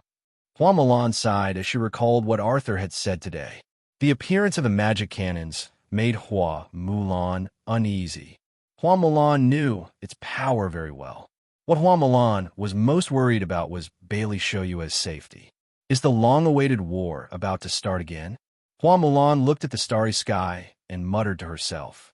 Hua Milan did not know what was in the starry sky or even beyond it. She had been curious about the scenery in the sky more than once. The demon pathmasters had said that there was another world in the sky. However, no one had been able to fly that high up in the sky. The only thing visible to the naked eye was the endless starry sky, the round sun, and the moon. How far was she from the sun? Hua Milan could not help but smile. Looking at the starry sky every day seemed to heal her. If I could really fly to the sky in this lifetime, what would the end of the sky be like? I really want to go and see. Reynolds walked beside Tom. Looking at this burly man, his heart was filled with emotions. Tom's expression was solemn. His clothes showed that he had gone through the vicissitudes of life, and his face was full of valiance. A blue headscarf was tied to his forehead, and he carried a cylindrical weapon on his back. Is there something on my face? Why are you looking at me? Tom asked coldly. His voice was full of energy. It was cold and did not contain a trace of emotion. Reynolds praised in his heart and said, Big Brother Tom is really full of heroic spirit. One of his favorite heroes was Tom. He had once relied on Tom to become a challenger. Now that he had seen a real hero, Reynolds naturally had some special feelings in his heart. However, Tom only snorted coldly and did not say anything else. He was really cold and arrogant. Reynolds did not say anything else. Tom's temper was not bad. His attitude towards him was only because of his mysterious identity. Report. At this moment, a soldier rushed over. Speak, General Tom. The snipers have found some people in front. I suspect that they are the remnants of the Orc Alliance. Tom thought for a moment and said, Advance. We need to move forward quietly and set up an ambush. Yes. Tom led a few thousand people and quietly climbed up a hill in the blink of an eye. Tom, who was lying in ambush behind the forest with the soldiers, watched as the orcs slowly walked up the hill. The leader was actually a short and fat old man. He held a strange round plate in his hand and talked to a beautiful young woman beside him as he looked at it. A few orc generals followed behind them. According to the old man's instructions, they would turn back and shout orders to the orc soldiers from time to time. They gradually walked to a place where Tom and the others were lying in ambush. Even their voices could be heard clearly. The short and fat old man suddenly shouted excitedly and raised the round plate in his hand. It's here! It's here! Here, you idiot!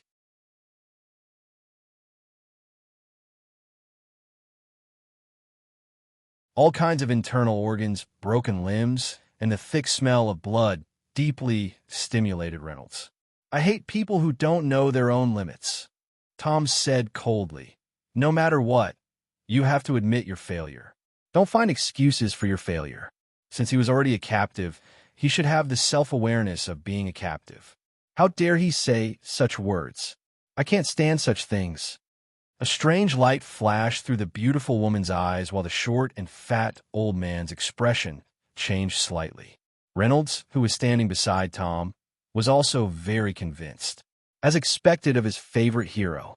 In an era where heroes were revered, Tom's direct rejection of the other party's request was an anomaly. But what happened next surprised Reynolds even more. You, come here. Tom pointed at an orc general with a face full of grief and indignation standing beside the killed orc general and said, Are you not convinced? Let me tell you, I didn't fight with him not because I was afraid, but because there was no need to. Now I'll give you a chance. Pick up the sword at your feet, and I'll show you my strength. The middle-aged orc general said hatefully, Okay. He bent down and picked up the long sword that had been thrown at his feet. After standing still, he said sternly, If I win, you have to let go of my people. Tom agreed without hesitation. But if you lose, You have to confess everything. Okay. Tom put the weapon on his shoulder aside and pulled out a long sword from the waist of a soldier. What do you mean? Are you looking down on me? That orc saw Tom's actions and was instantly enraged. Tom smiled and said, Yes, I'm looking down on you. It's the greatest mercy that I can give a beast like you a chance to live. The middle-aged orc general's eyes were filled with bone-deep hatred.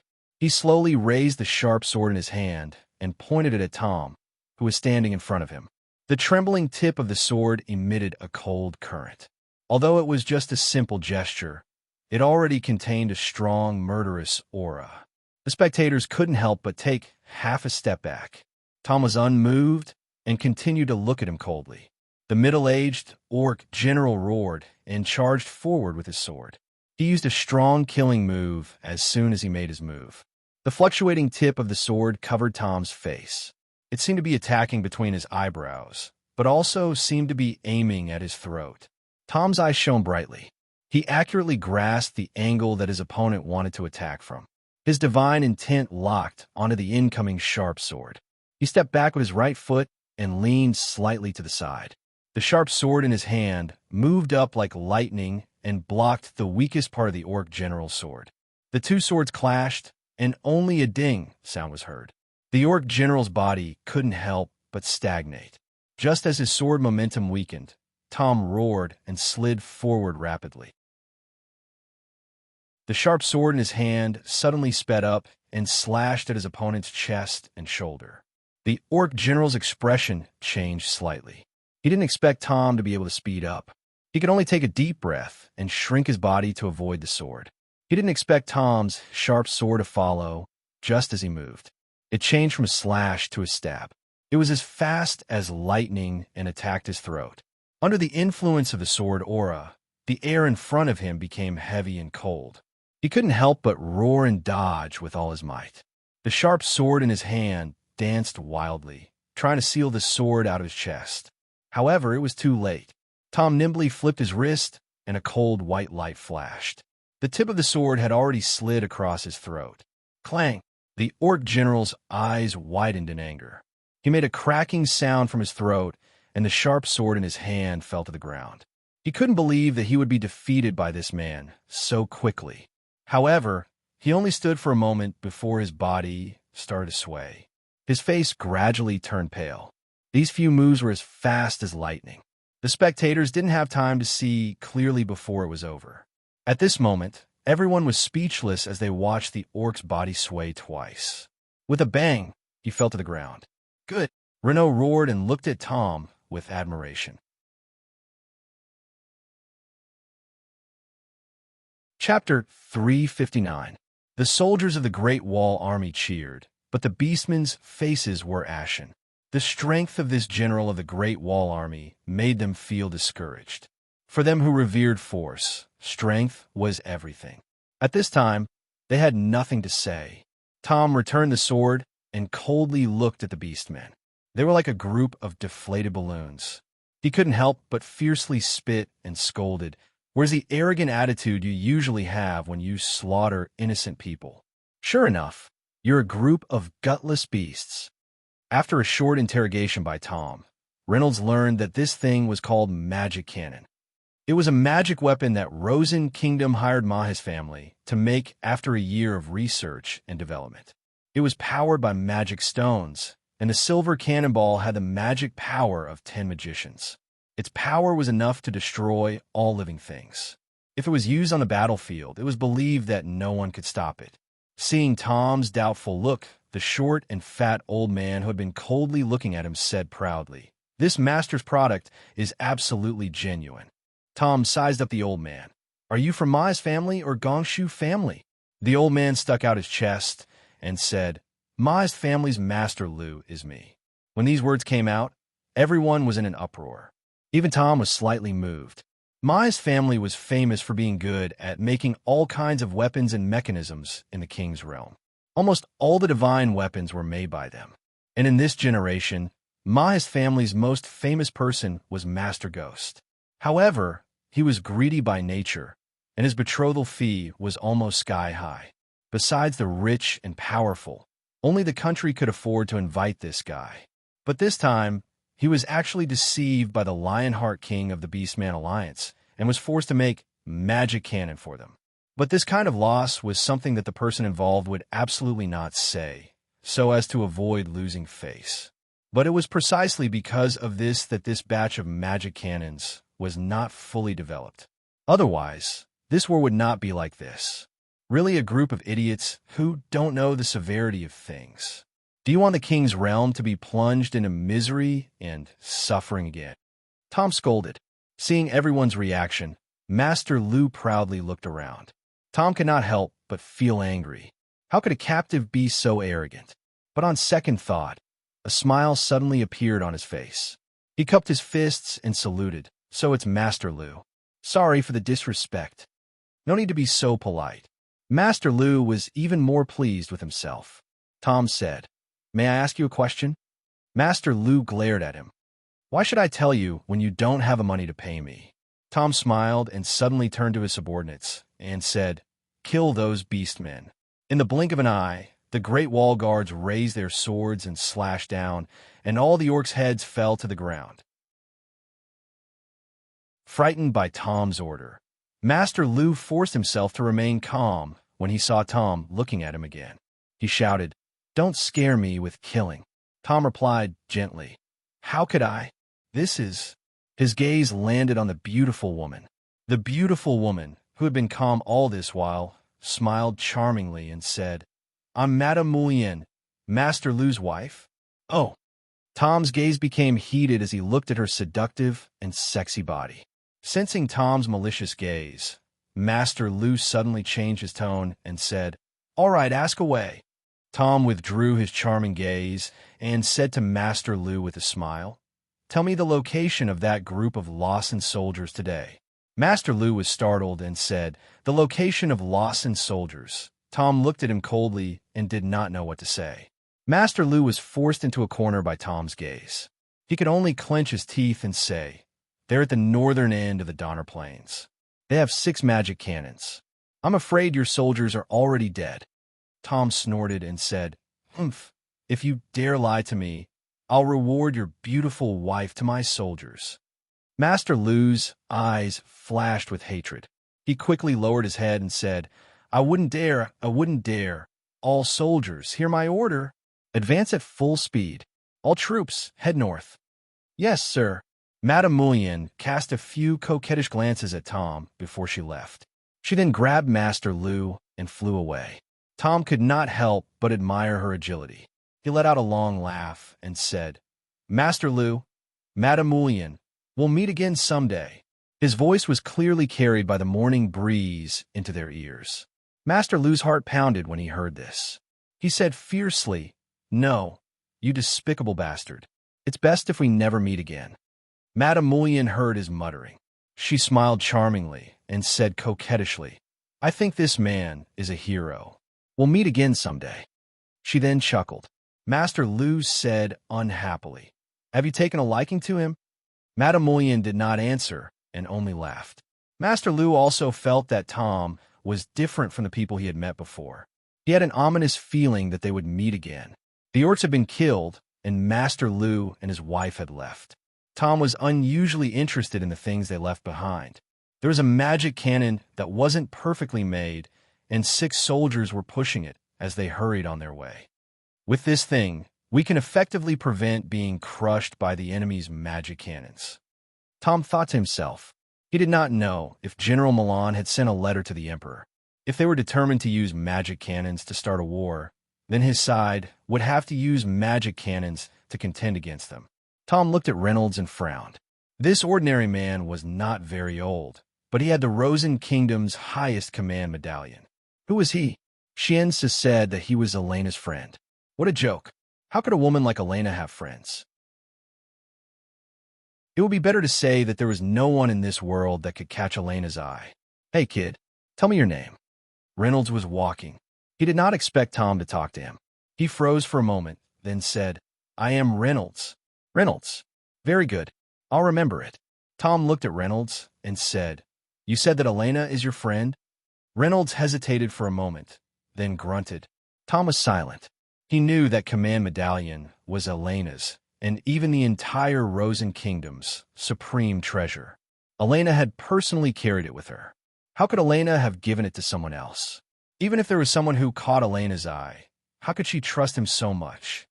I fought with Elena in my early years. She was proud and arrogant, and did not put anyone in her eyes. How did you get to know her? Reynolds tried to recall. When he returned to the Calor tribe, he was ambushed and stabbed in the chest. After that, he stumbled into the great forest of Calor, where he met Elena and her unicorn, who were riddled with wounds.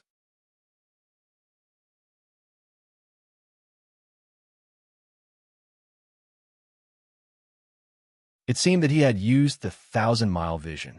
Reynolds was lying in ambush behind the pile of rocks, his heart beating inexplicably. Order the archers, when the enemy is within 1 kilometer of us, shoot 10,000 arrows at once.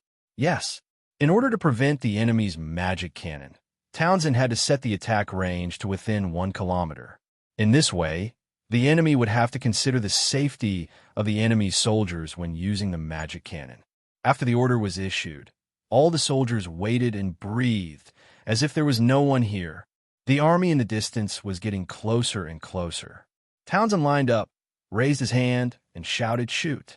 In an instant, the first row of 1,000 archers shot together. All the arrows were poisoned, and the shafts were doused with diesel oil and ignited. Swish, swish, swish. 1,000 arrows were as dense as raindrops. They fell heavily into the group of Babika's soldiers who were leading the charge. Sneak attack. Set up shields. Prepare the defensive formation. The first row of archers of the Great Wall Army retreated and was replaced by the second row of archers. This time, each arrow was enchanted with magic. Chapter 361. There is the aura of ice, as well as flames and hurricanes. Release the arrows. Swish, swish, swish. The second round of arrow rain fell into the crowd of Babieka soldiers again. This time, the Babieka soldiers were almost unharmed by the vast rain of arrows due to their proper defense. However, the demon path spell on each arrowhead made Babieka's people suffer a lot.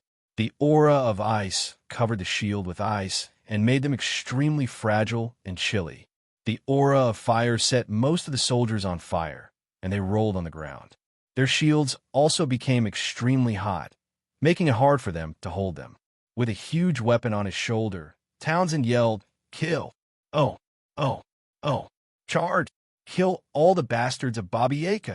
Under Townsend's lead, all the soldiers rushed toward the Babieka soldiers who were caught off guard. Clank, clank, bang. For a moment, smoke filled the air, and the sounds of weapons colliding could be heard. The screams of the soldiers rose and fell one after another. Reynolds leaned against a pile of rocks and stared blankly at the war in front of him. Bloody, cruel, violent, huge. The weapon on Townsend's shoulder was extremely huge.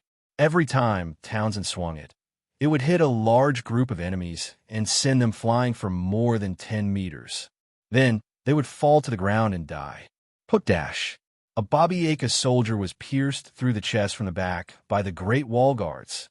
Blood flowed from the corners of his mouth. Before he could see who killed him, he fell to the ground with hatred. The soldiers of the Great Wall Army were careless and were frozen into ice sculptures by Babika's coming of cold winter. The surrounding soldiers swung their hammers and shattered them into ice shards on the ground. The Babieka soldiers suffered heavy losses under such a sneak attack. Everyone's morale was in a mess, and they were forced to retreat in defeat by the Great Wall Army. At this moment, a dazzling light flashed in the distance. Townsend was startled when he saw it. "Hurry! Retreat! Retreat!" Townsend roared, and the Great Wall Guards kept retreating. When he saw the familiar flash, he knew that something was wrong. Are they going to fight to the death with us? Townsend gritted his teeth and watched as his soldiers retreated. At this time, he took off his shirt and raised the cylindrical weapon to the sky. When the surrounding Great Wall defenders saw this, their expressions changed. "Retreat. General Townsend is going to show his power." When Reynolds saw Townsend's posture from afar, he was instantly excited. Wasn't that Townsend's ultimate move? The Babiaka soldiers retreated one after another due to the accumulated power of the magic cannons, leaving a large empty space on the battlefield for Townsend. As for Townsend, something strange had happened. It was like an earthquake, spreading from Townsend's feet to his surroundings. His muscles and veins bulged as if they were about to explode. Townsend began to move. The Babika soldiers who were retreating in the distance screamed and fled as if they had seen a ghost. The magic cannon had finished charging. Just as the magic cannon was about to fire, a thin golden light flashed across Townsend's body. Blink! A loud boom rang out. Townsend smashed his weapon on the ground. Heroic army of 10,000. The earth trembled. The Babiaka soldiers who were hit by the shockwave were instantly sent flying hundreds of meters into the sky. As for the magic cannon, due to Townsend's anger, it was also sent flying more than 10 meters into the air. Boom! The magic cannon was fired. The silver cannonball that was like a meteor in the air didn't hit any targets. It just flew straight. With another boom, it caused a huge explosion in the sky thousands of meters away from the battlefield. Everyone was shocked by this sudden turn of events. They all stared blankly, not moving at all. Reynolds turned around and looked at the aftershocks of the explosion in the sky. His ears were gradually losing their hearing. What a domineering power. Reynolds turned his head and looked at Townsend again. Townsend put on his clothes and looked at the consequences of his actions. Then he opened his mouth and smiled. Walk south for 3 days, and we will reach the territory of the Tang Empire. Irene looked at the map and said to Phil. The two of them were now very far away from the Donner Plains. Along the way, Phil had seen too many wars and too many refugees wandering from place to place. He had also encountered armies and seen blood and cruelty. In the past few days, Phil had been woken up by loud noises in his sleep more than once. Irene told him that it was the sound of the magic cannon. The continent was about to start a war. Phil was silent. He took out his phone and looked at the message Reynolds sent him. He sighed and didn't know what to say. The two of them ate and slept in the open along the way. None of the villages, towns, and small countries they passed were intact. They were either looted or massacred. Sister Chan, I'm going to that school. Where are you going? Phil and Irene rode on the flower-winged eagle. They weren't very fast, but flying in the sky could effectively avoid some unnecessary wars. Irene stroked Phil's hair and said, Naturally, I'm going back to the Burial Flower Valley. When we reach that school, I'll give you all the expenses in advance and save them on a magic card. You can use them as you wish. Phil was a bit sad and said, I don't want to be separated from you, Sister Chan. Then he looked at Aaron with eyes full of passion. Irene knew what kind of situation this kind of affection was. She smiled and said, It's not like we won't see each other again. The school has an annual holiday. If you want to come back to see me, you can come back. But by then, I'm afraid you'll be intimate with that man, Reynolds. I won't. Reynolds and I don't know if we can see each other again. As if thinking of something, Phil's expression wasn't very happy. Irene stroked Phil's hair and said, It's getting late. Let's go down and find a place to rest. You must be hungry too. You haven't eaten for a day, little girl. I'm not a little girl. Sister Chan, you're only 1 year older than me. The flower-winged eagle landed. Phil looked here. It was a forest. This was very far from the battlefield. Even the vitality was much better than before. But Phil raised his eyebrows and looked into the depths of the forest. He seemed to mind. You noticed it too, Linger? Phil nodded and said, But I'm not very sure. One person is behind that tree, about 40 meters away from us. The second person is in that row of weeds. As for the last person, he's on a tree branch. But it looks like that tree is about to break. Crack. As soon as he said that, there was the sound of a tree branch breaking not far away. Then there was a scream. Chapter 362. Ouch, my butt. Second brother, are you okay? Second brother, you can't die. Wow, Sister Chan, you're so powerful. Haha, those people are so funny. Phil couldn't help but laugh when he saw what Aaron said was true. What are you laughing at? Is it funny? The person sitting on the ground patted his butt and stood up, glaring at Aaron and Phil. Sister Chan, who are they? Phil asked. Aaron said, maybe bandits or something. I'm not sure. They're just a few ants. As soon as she said that, the three people had already stood up. Hee hee, you two are really unlucky to have met us. Bullshit. Second brother, don't talk nonsense. We only rob, we don't kill. Boss, do we rape? Rape? Of course not. The boss looked carefully at Aaron and Phil. His eyes widened and he laughed lewdly. Of course I don't mind. The boss looked at Aaron and Phil as if they were idiots and couldn't help but feel proud. He laughed wildly and said, Wahahaha, how is it? Are you scared?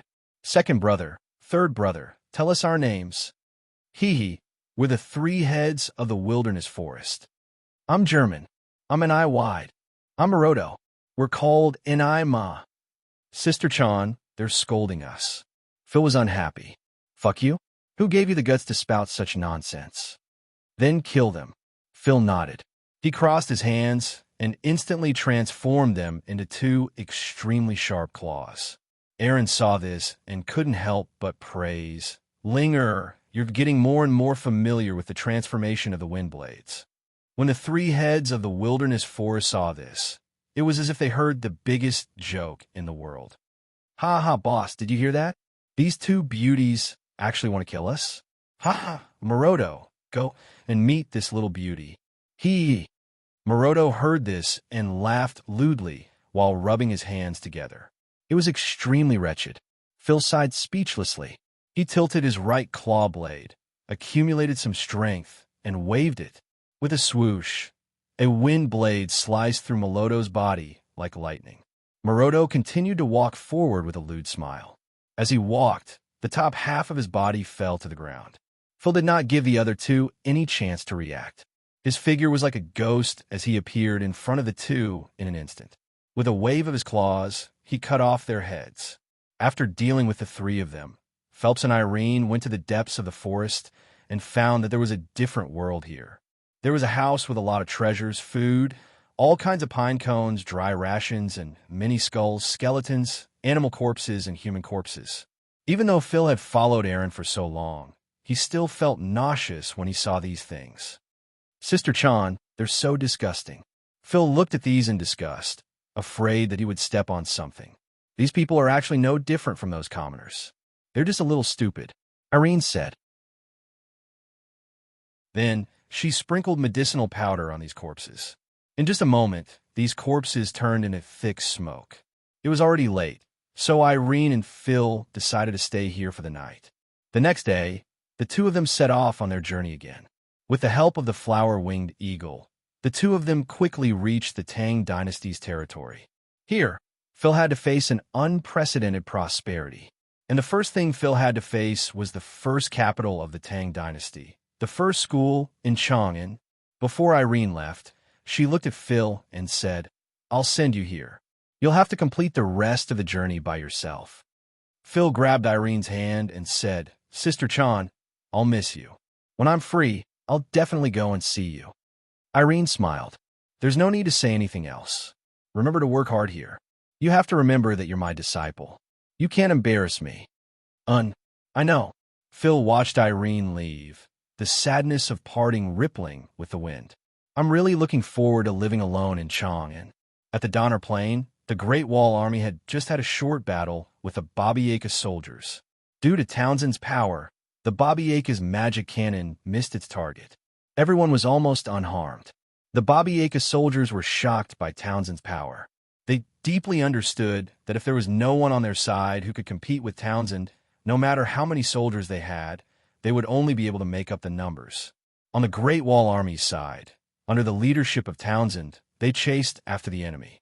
Looking at the Great Wall Army's army in the distance, which was like bees that had pierced through a beehive, the Baba Yaga general roared, All troops fight. Once again, the magic cannon was ignited. Before the shell could be fired, it was sent flying into the sky by Townsend's fierce attack. Hundreds of Baba Yaga's soldiers died again. This move was really domineering. The range was large, the damage was high. and the release speed was so fast. It could be said that this battlefield was dominated by Townsend. The weakness of the magic cannon was also revealed.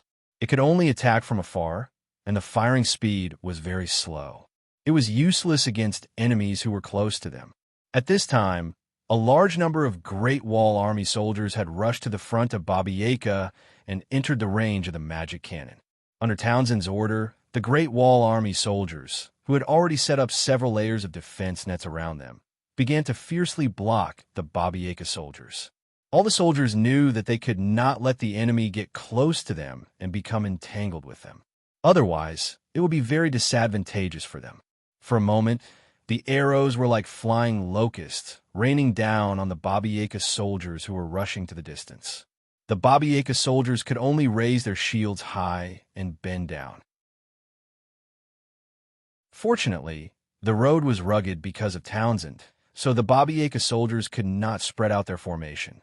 Many soldiers charged upward under the order of the general, but they were inevitably crowded together and became the target of the Great Wall Army's arrows. In a moment, the mountain road was covered with blood and corpses. In the first charge, the Baba Yaga soldiers left nearly 1,000 corpses behind and retreated to the foot of the mountain where the rain of arrows could not reach. They were waiting for the arrival of reinforcements, but because a large area was blocked by the magic cannon, the reinforcements were very slow. The commanders at all levels were so anxious that they stomped their feet and cursed. The Great Wall Army soldiers, who were chasing after the Baba Yaga soldiers, were very happy. The commanders at all levels were busy checking the casualties and adjusting the deployment of defense. Chapter 363. On the other side, the people of the Orc Alliance had started a meeting. In the Orc camp, Leah was scolded by the Lion King Arthur. He asked her to lead the remaining 70,000 leopard soldiers to retreat to the back. The dejected Leah left the tent and ran into Gray Shell, the general of the wolf tribe who had always been at odds with her. Gray Shell mocked her again. Leah said angrily, "That woman is indeed very powerful. You'll be the same if you go." Gray Shell curled his lips and sneered. "Will I be the same as a female leopard? Why don't you go and try?" Leah sneered. "Don't talk big here.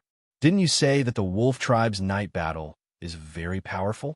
Hearing Leah's words, Gray Shell immediately replied, "That's great. I've been ordered to ambush the Great Wall's guards. Watch me capture that woman and show her to you." After saying that, Gray Shell left in a huff. Leah, who couldn't help but sneer, cursed in her heart, "Damn bastard. He better be killed by the Great Wall Army." Gray Shell led his 80,000 elite wolf tribe soldiers and sneaked to the Great Wall Army's camp under the cover of the night. Gray Shell was overjoyed when he saw the silent camp. But when he rushed into the camp, a gong sounded and the surroundings were set on fire. The Great Wall Army had surrounded them. The valiant Hua Mulan walked out of the flames and scolded, "I knew that you would use this trick. Why don't you just surrender now? Otherwise, we'll kill you." The Great Wall Army shouted, and their battle cries shook the sky. The ferocious Gray Shell shouted, "Charge!" The wolf soldiers, who had been eager to give it a try, rushed forward. Hua Mulan waved her hand, and the wolf tribe soldiers were engulfed in flames. It turned out that she had ordered people to set up a trap and was waiting for the orcs to fall into it. To the orcs, fire was the most terrifying thing. The fire burned the wolf tribe soldiers and caused them to flee in all directions. After being attacked by the Great Wall Army from behind, Gray Shell could only lead the burned wolf tribe soldiers and flee in a sorry state. He no longer had the glory and ambition he had when he came. The Great Wall Army only stopped chasing after the Lion tribe soldiers who came to help them halfway. Leah could no longer laugh when she saw the wolf soldiers that were charred black by the smoke and fire. Arthur consoled Gray Scallop and blamed himself. This king never expected Hua Mulan to be so powerful. This king made a mistake. Don't take it to heart, General. After pausing for a while, Arthur said, "However, Hua Mulan's days are numbered. Once those things are transported over, we will be able to wipe out the enemy." Everyone's eyes lit up. Leah asked, "Your Majesty, has that thing been developed?" Arthur nodded and said, "Yes, it has just been completed. It will arrive in the next 2 days." Everyone cheered excitedly. Grayshell bit his claws and said, "When I catch that bitch, I'll definitely kill her." The wolf soldiers nodded repeatedly. "Not bad, not bad. This is the only way to resolve the hatred in my heart." Grayshell left the tent unhappily. The remaining few lecherous fellows began to discuss how to deal with Hua Mulan if they managed to capture her. Townsend's side had a great victory. The Great Wall Army drove away the captives of the Baba Yaga soldiers and seized the spoils of war. The spoils of war included a large amount of food, weapons, and 10 boxes of magic cannon shells. After interrogation, they found out that they originally had 6 magic cannons to send to the Orc Alliance's Lionheart King Arthur. Unexpectedly, they were ambushed halfway and 2 of the magic cannons were destroyed. As for the remaining 4 cannons, 2 more were destroyed by Townsend's 2 shocks. "So, you didn't see a man with a long-handled gun?" Townsend's face was gloomy as he interrogated the Baba Yaga commander in front of him. Renault said, "Bailey Shoyue will be fine. He's very powerful." Townsend nodded and said, "Shoyue is very strong. He will definitely be alive." It had been a week since they arrived in Chang'an. Aaron was full of admiration for this bustling city. If the capital was considered a big city on Earth, then compared to Chang'an, the capital was just a grain of rice on a plate. There were Earth Dragon chariots coming and going here. The chariots were pulled by powerful Earth Dragons, which were fast and stable. Earth Dragons were docile creatures. Although they looked ferocious, once they were tamed, they were very obedient. "It's so big." Erin was sitting in an Earth Dragon carriage. She couldn't take her eyes off the people walking around her and the rows upon rows of buildings. "Miss, judging from your situation, this should be your first time in Chang'an, haha." Irene nodded. The person in charge of the Earth Dragon chariot sat in the front and said, "Then take a good look. To be honest, I've been driving for so many years, but I haven't seen the whole picture of Chang'an." Irene asked curiously, "Why? Is it because it's too big?" The driver laughed and said, "That's just one of the reasons. Another reason is that Chang'an is divided into North City and South City. We only live in North City. It can be said that North City is where the residents of Chang'an live. Most of the residents and dignitaries live in North City." Irene curiously asked, "What's South City for?" At this time, the driver showed a trace of yearning on his face and said, "South City, there's the whole Tang Kingdom. No, the whole King's Realm is famous for its #1 school. Chang'an's #1 school. So it's like this." The driver looked very disappointed and said, "Unfortunately, only those who have awakened their innate skills are qualified to study there. If they haven't awakened their innate skills, then no matter how much money they have, they can't get in." Irene was silent. She had heard Leah mention the existence of this school. If one was lucky enough to study here, then after a few years of study, almost every one of them would be a famous big shot. This school was very strange. Every year, only 1,000 students would be enrolled. This number sounded a lot, but the scope of enrollment was expanded in the whole King's Realm. There were more than 1 billion people in King's Realm. Every 10,000 people had the opportunity to awaken their innate skills. In a year, only a few 100,000 people could awaken their innate skills. These people had to consider that the journey was long and tiring. Most of them were foreigners. If they wanted to come to the Tang Kingdom, they had to go through a long journey. During this journey, no one could guarantee what would happen. They would meet little demons, demon beasts, armies in war, strange environments, or get lost in the domain of demons. 9 out of 10 chances of survival. This also led to many people, even if they awakened their innate skills, not daring to embark on the journey to the Tang Kingdom. The risk involved was not something that an ordinary person could complete alone.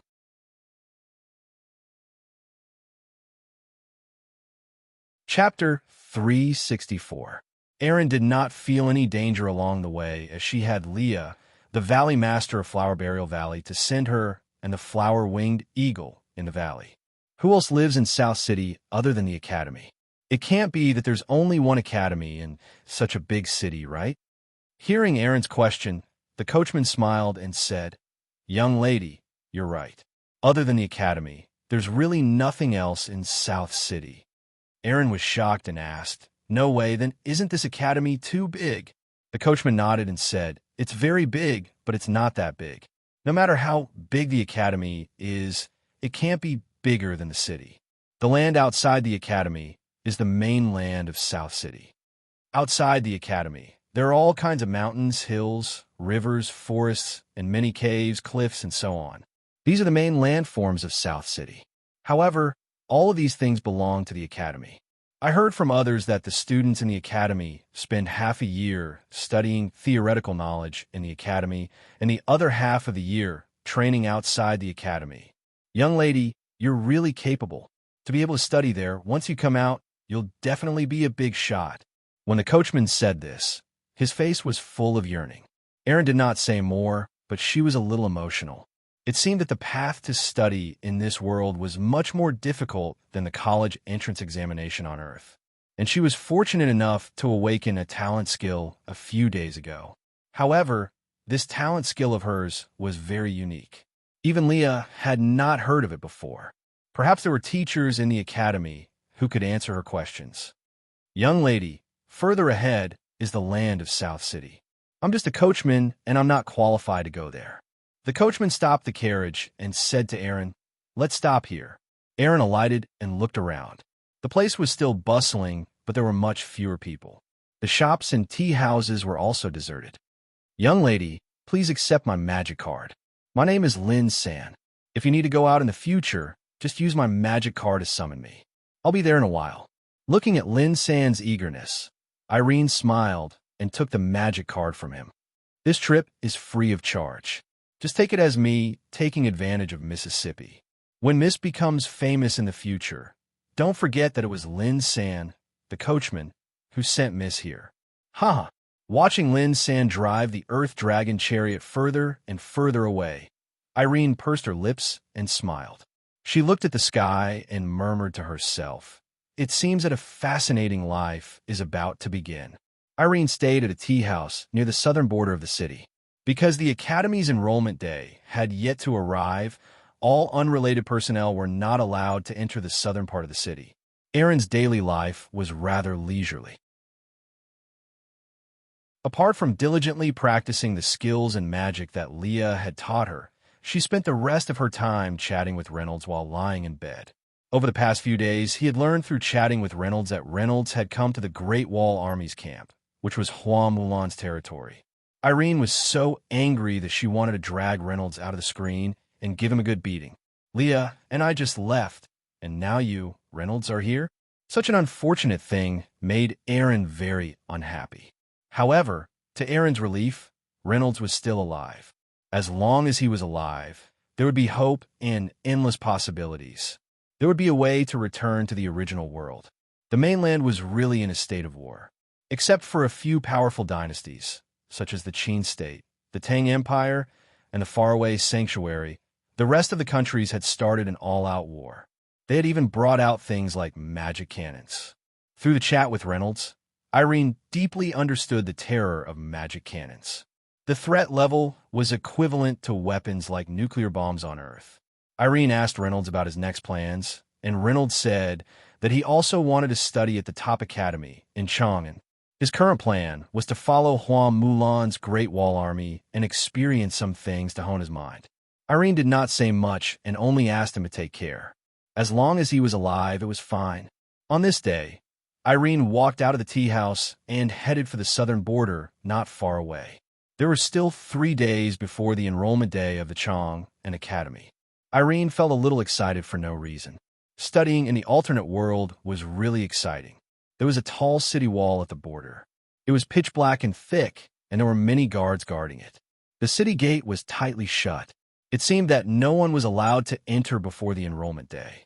Irene sat on a big rock and took out her phone. Warm, wine-burning eyebrows mountain. Reynolds, what are you doing? Are you still sleeping?" Warm, wine-burning eyebrows mountain was Irene's WeChat nickname.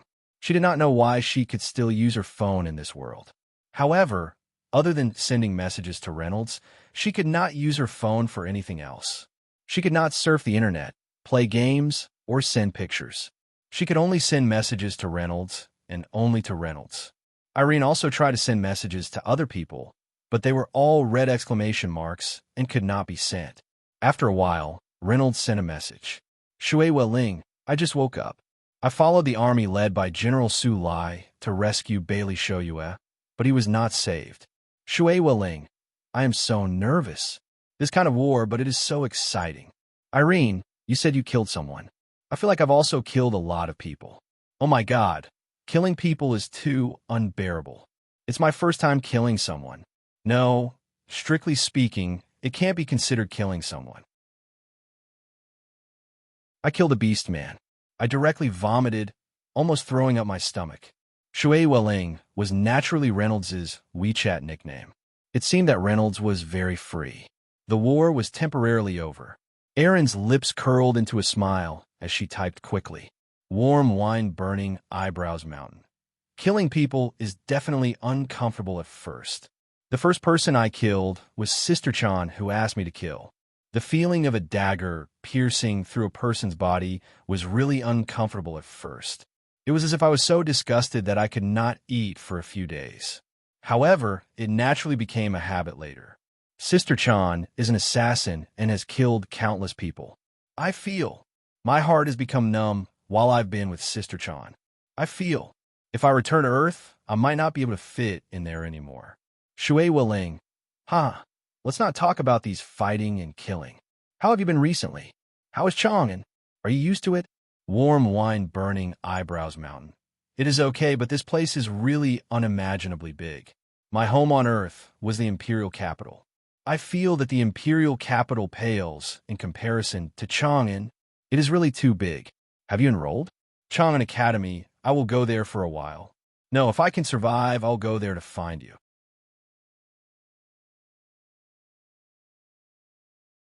Chapter 365. Recently, she had been eating a kind of soup dumpling which was bigger than her face. It was steamed in a steamer and served steaming hot. She couldn't eat it directly. She had to use a wooden straw to poke the dumpling and suck the gravy out of it slowly. Thinking about it, she almost drooled. It was indeed Chang'an City. Even the dumplings were so delicious. Erin made up her mind to eat soup dumplings with a small pot of biling. Biling was also very delicious. The cold taste was delicate and sweet, which was similar to the taste of matcha on Earth. Just as Erin was about to jump down from the stone, an Earth Dragon carriage came next to her. It was a good-looking teenager who came down from the carriage. He looked about 18 or 19 years old. He should also be here to study. Erin thought to herself. The teenager got down from the carriage and looked at the empty place. He looked at the thick city wall and the closed gate not far away. He was at a loss. Erin didn't look at him anymore. She turned around and left. At this time, a voice came. Miss, may I ask? Miss, please wait a moment. Can I ask you a question? Erin frowned and turned around. She saw the teenager coming to her and said, What's the matter? The young man ran over. His clothes were ordinary, but they were very clean. He had an embarrassed smile on his face, revealing his white teeth. When he saw Erin's appearance, he was stunned. He didn't expect the girl in front of him to be so beautiful. Excuse me, are you a new student of Chang'an Academy? Erin nodded. Seeing Erin nod, the teenager was overjoyed. He said, Great. My name is Townsend. I'm from Qin State. I came here after a long journey. I don't know if enrollment is over now. Miss, do you know when the school will enroll students? Erin said, About 3 days later. Townsend nodded and said, I see.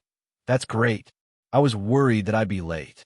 Seeing that he was also a student of Chang'an Academy, Erin let down her guard. She said, If there's nothing else, I'm leaving. With that, Erin turned to leave. She could feel that Townsend was looking at her back. She was born beautiful, and after living with Leia for a long time, her originally beautiful face had an additional charming and cold temperament, making her look very cold. Was she captivated by him? Irene was secretly amused. She had plenty of suitors back on Earth, although none of them caught her eye. When they were about to reach the tea house, Irene heard footsteps behind her. He turned around and found it was Townsend. "Why are you following me?" Aaron asked unhappily.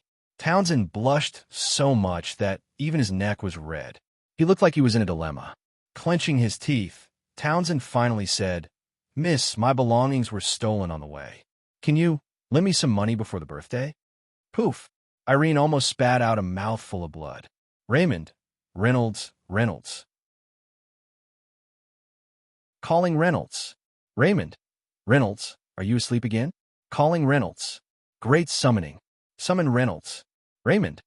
Humph, ignoring me? Anya, what's wrong, Linger? You bombarded me with messages before I could react. I'm going back to the Great Wall Army's camp with Su Lai. Raymond, let me tell you, I met a student who came here to study like me. His name is Townsend, and he looks quite handsome. He's similar to Kai Kunkin in our world. Anya, what happened next? Raymond, that's not the point. The point is that his money was stolen, and he came to borrow money from me just now.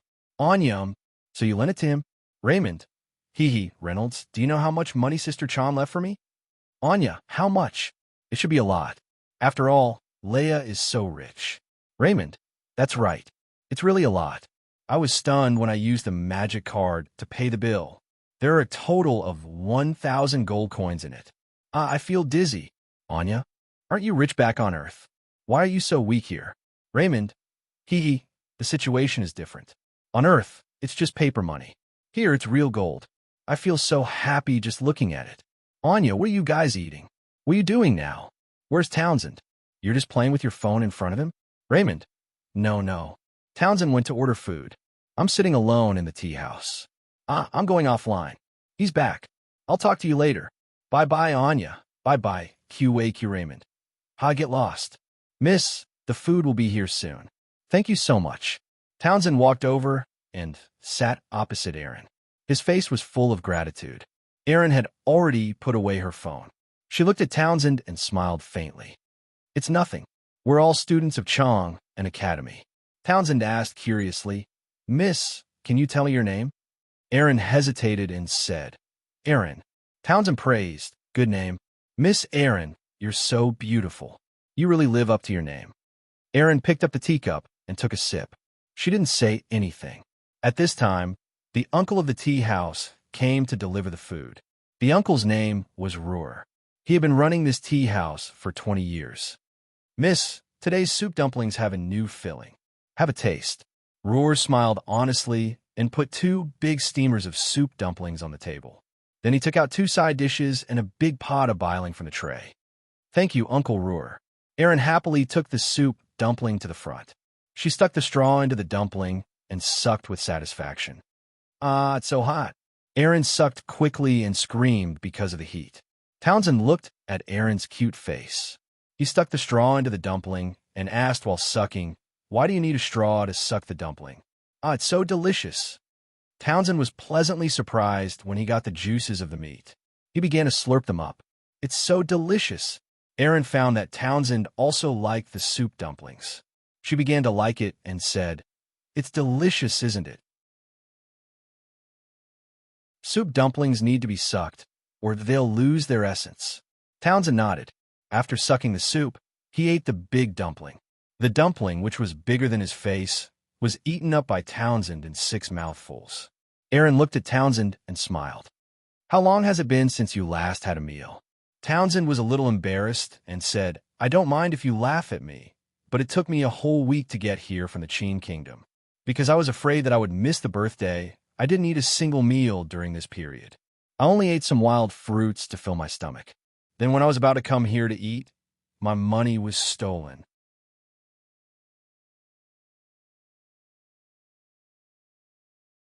Chapter 366. Raymond, don't spout nonsense like that. You'll definitely survive. But I felt a burst of nervousness for no reason. Studying in another world or something like that. There are only 3 days left before the enrollment. I'm totally confused. Anya, rub my head. Your master is Leah, and you are so talented. Most importantly, you are very good looking. You will definitely become the most beautiful girl in the school. Raymond, most beautiful girl in the school? Reynolds, you are so unsophisticated. Anya, Let's not talk about it. I feel so smelly and itchy these days. Maybe it is because I didn't have time to take a bath when I followed them to war. Raymond, go away, go away. Stinky Reynolds. Anya, Linger, don't do this to me. Raymond, I'll kill one monster with one punch. Erin didn't see any more replies from Reynolds, so she put the phone away. The phone was a strong evidence that she was an earthling. In other words, it was her spiritual support. She had to protect it well and not show it to others. Looking at the sky, it should be past breakfast time. The breakfast here was simply too delicious. Okay, Erin said. Then you can stay in this tea house for the next few days. The owner is very nice. Townsend was very grateful.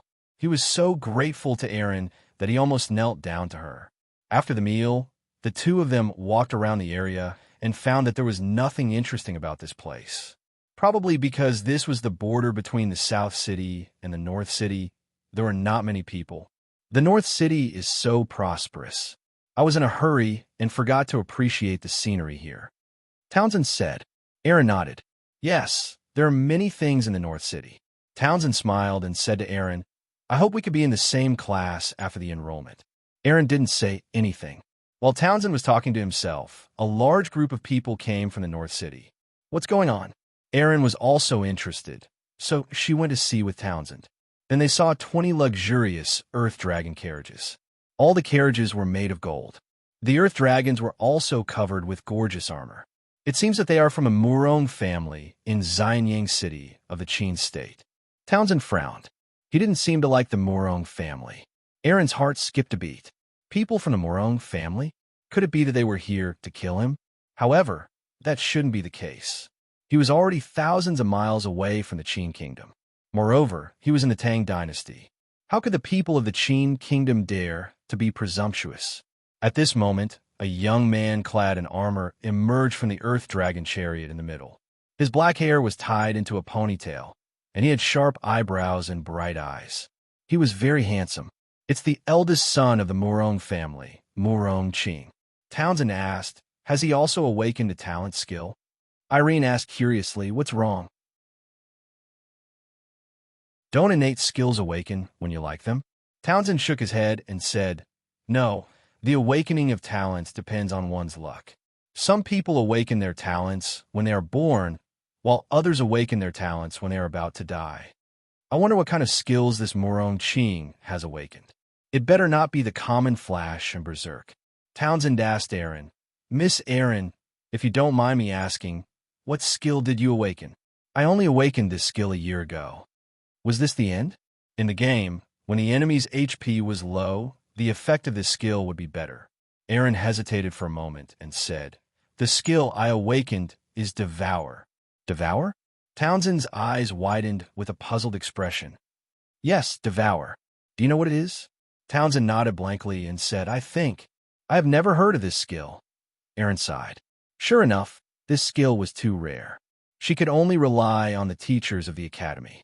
Reynolds woke up from his sleep.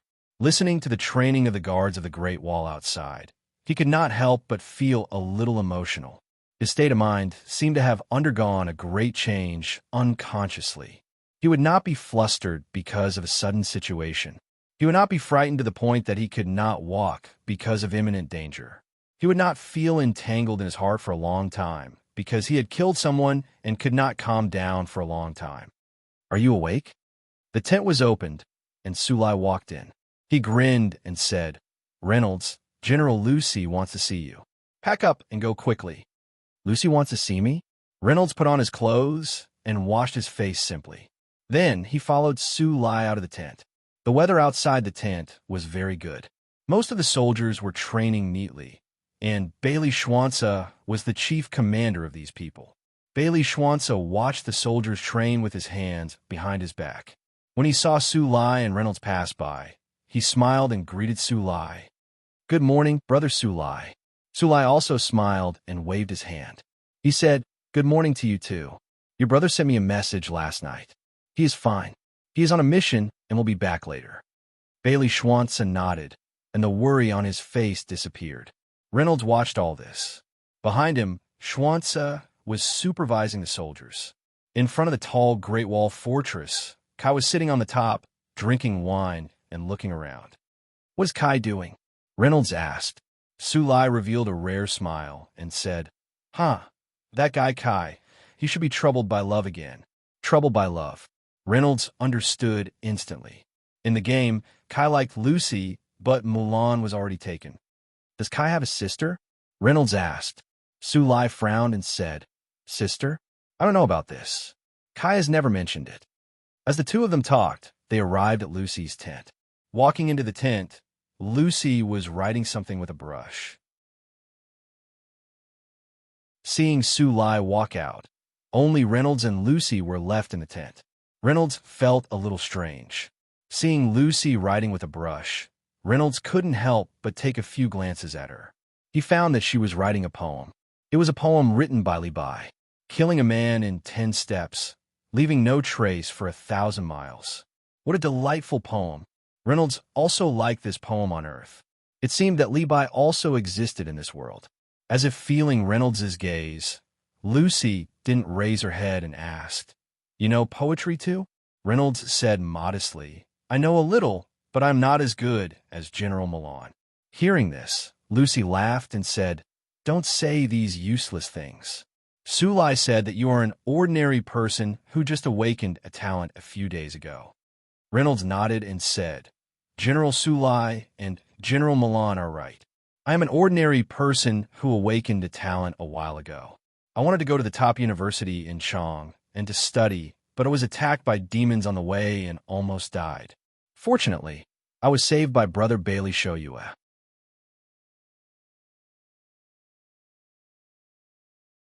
Chapter 367. Lucy looked at Reynolds and said, "Ordinary people. Then why do you have Athena Supreme token? Don't tell me that Athena is your friend." Reynolds smiled bitterly and asked, "Then, how can I make you believe me?" Lucy looked at Reynolds, suddenly smiled and said, "You awakened a purification skill, not bad. Unfortunately, it's not a rare healing skill.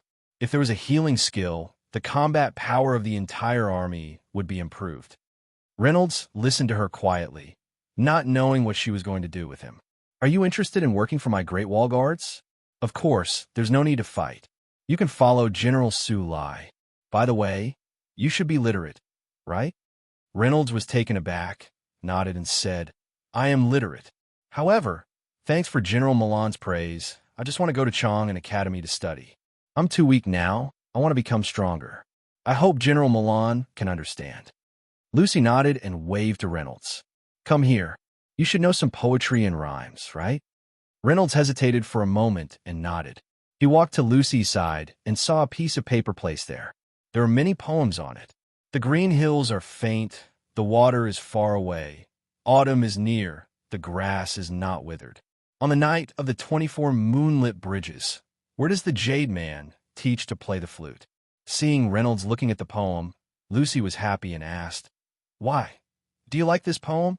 Reynolds nodded and said, "It's a good poem. Did General Milan write it?" Lucy praised, "I didn't write it. A friend of mine gave it to me. You really know what's good for you, haha." After saying that, she patted Reynolds's back hard. Reynolds almost vomited blood. Reynolds smiled bitterly, thinking to himself, do all the Great Wall Guards like to pat people?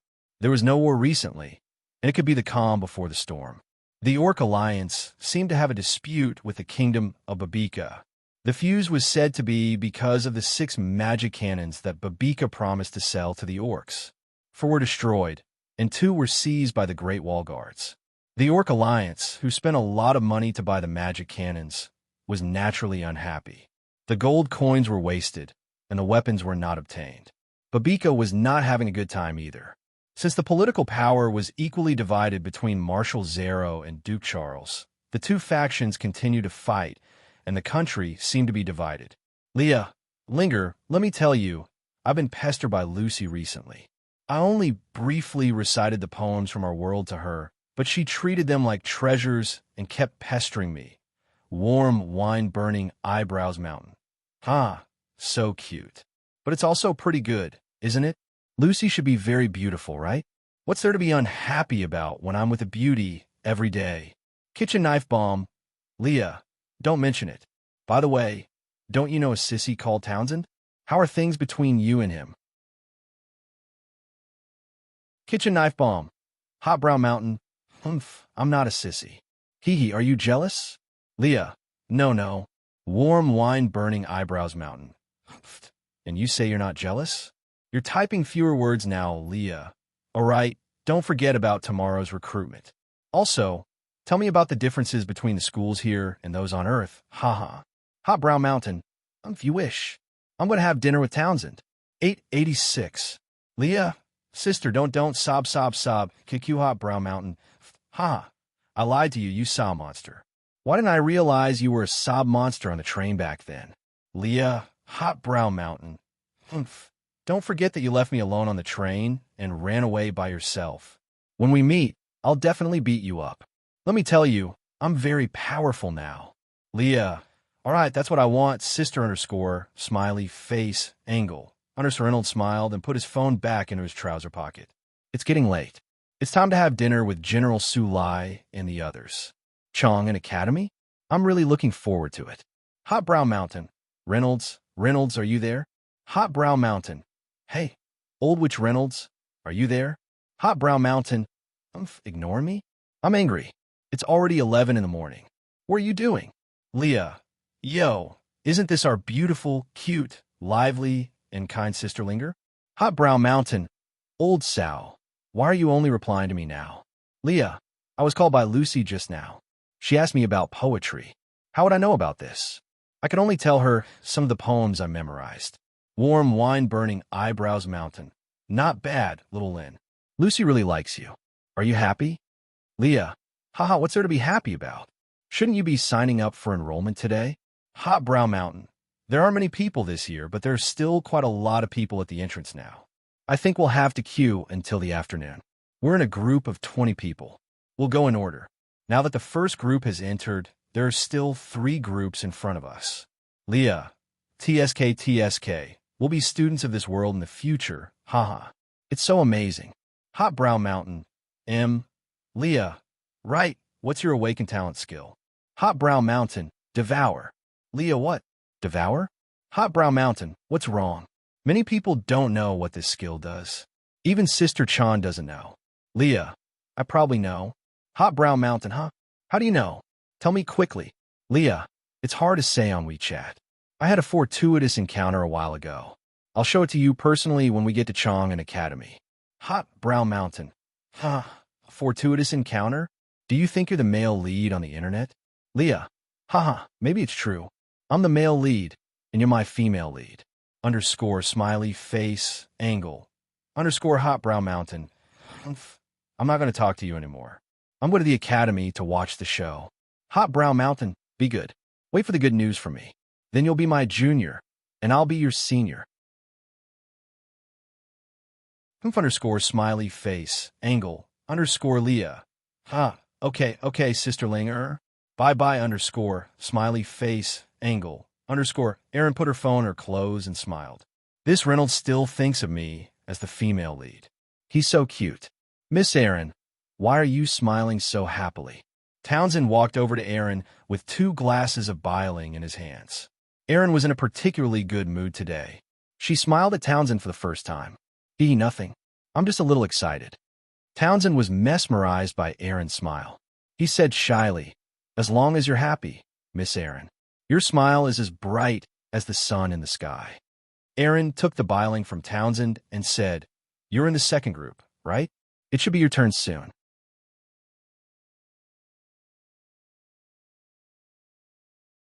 Chapter 368. Townsend nodded as he looked at the students gathered in groups of 3 to 5. There was a wide range of age groups. Some were in their teens, some were in their late teens, some were in their late teens like Irene, some were in their 30s, and some were elderly. It seemed that life in the school must be very interesting. It's strange.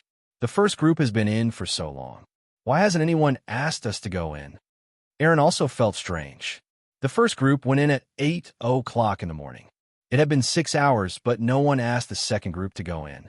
A fat middle-aged man came up to him and said, Hey, the academy has been getting weirder and weirder these few years.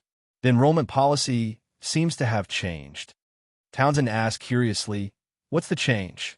The fatty said with a face full of familiarity, "Well, we'll know when we get in. I'm Rabin. What's your name, little brother?" "Townsend." "Ha ha, brother Townsend, you've awakened your talent skill at such a young age. You really make me feel ashamed." Townsend waved his hand and said, "You're flattering me. We're all students of Chong and Academy. Let's work hard together." While they were chatting, someone next to them began to tease, "Viper Rabin, you're cheating the freshman again. I say, little brother, you have to be careful. This Laban brother is someone who kills people like scything flax." A simple and honest smile appeared on Rabin's face as he said, "Don't spread false rumors." Aaron looked at these people coldly and winked at Townsend. "Let's go." The entrance gate of the school finally opened. "What's going on? Why did it only open now? What are you all doing?" To the shock of the freshmen waiting outside, the gate opened and 19 freshmen came out. Every one of them was dejected and even showed despair on their faces. They didn't pay attention to the freshmen who had been waiting outside for a long time. Some called the Earth Dragon carriage and left the place, while others walked slowly and left. At this time, a man with a fierce face came out of the gate and shouted, "The principal is very disappointed. Only one freshman in the first group is selected. The rest of the freshmen don't need to be divided into groups. Come in." As soon as these words were spoken, everyone was shocked. It was different from the previous policy. There is still a need for selection? Aaron smiled. It's getting more and more interesting. There were 200 freshmen left. They all followed the fierce-looking man through the door. The door slammed shut. Inside the academy, the decorations immediately became luxurious. Gold carvings, crystal floors, and crystal fountains could be seen everywhere. There were also roads inlaid with countless egg-sized gems.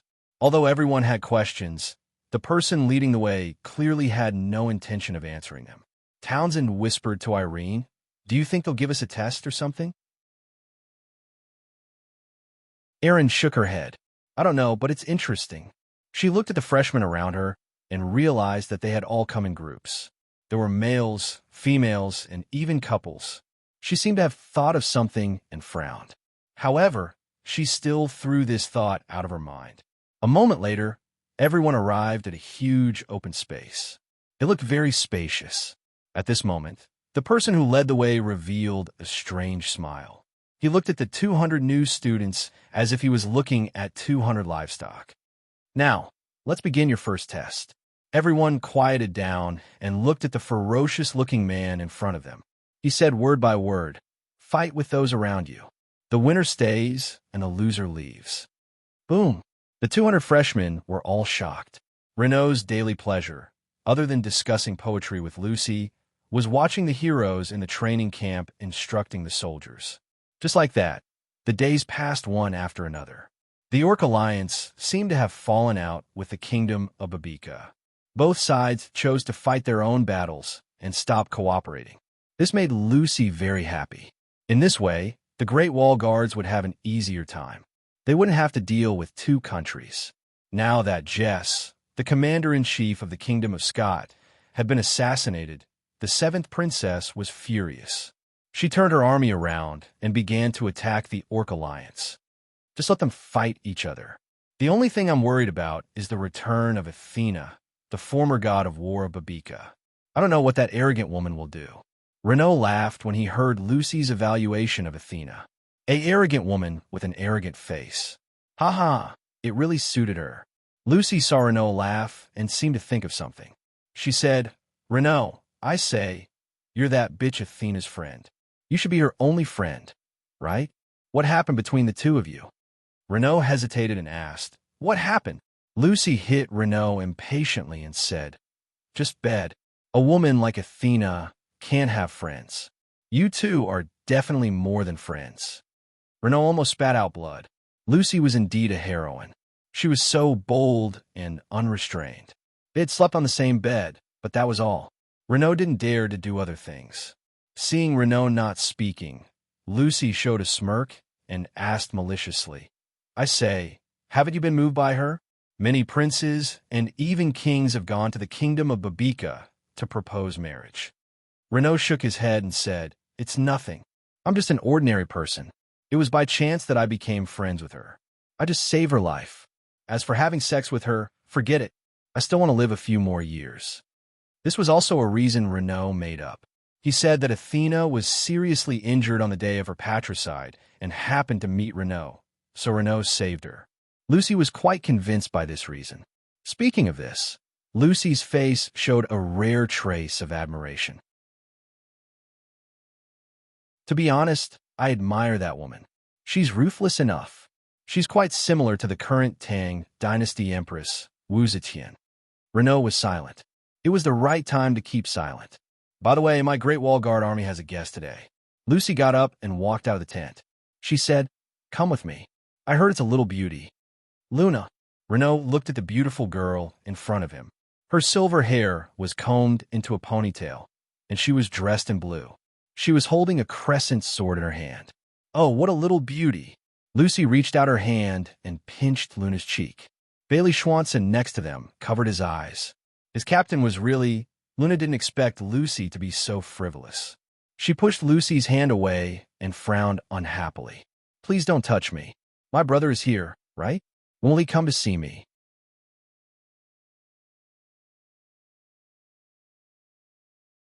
Chapter 369. Lucy was silent for a moment before she said, your brother just finished his shift last night. He's sleeping now." Luna raised an eyebrow and said, "Take me to him." Everyone left. Sulai looked at Luna's back with surprise. He said to Reynolds, "You were right. That guy Kai really has a sister."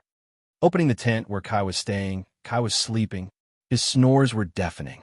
Seeing this, Luna's eyes flashed with a complicated emotion. She rushed forward and slapped Kai, who was still asleep. "Someone attacked me." The slap instantly woke Kai from his stupor.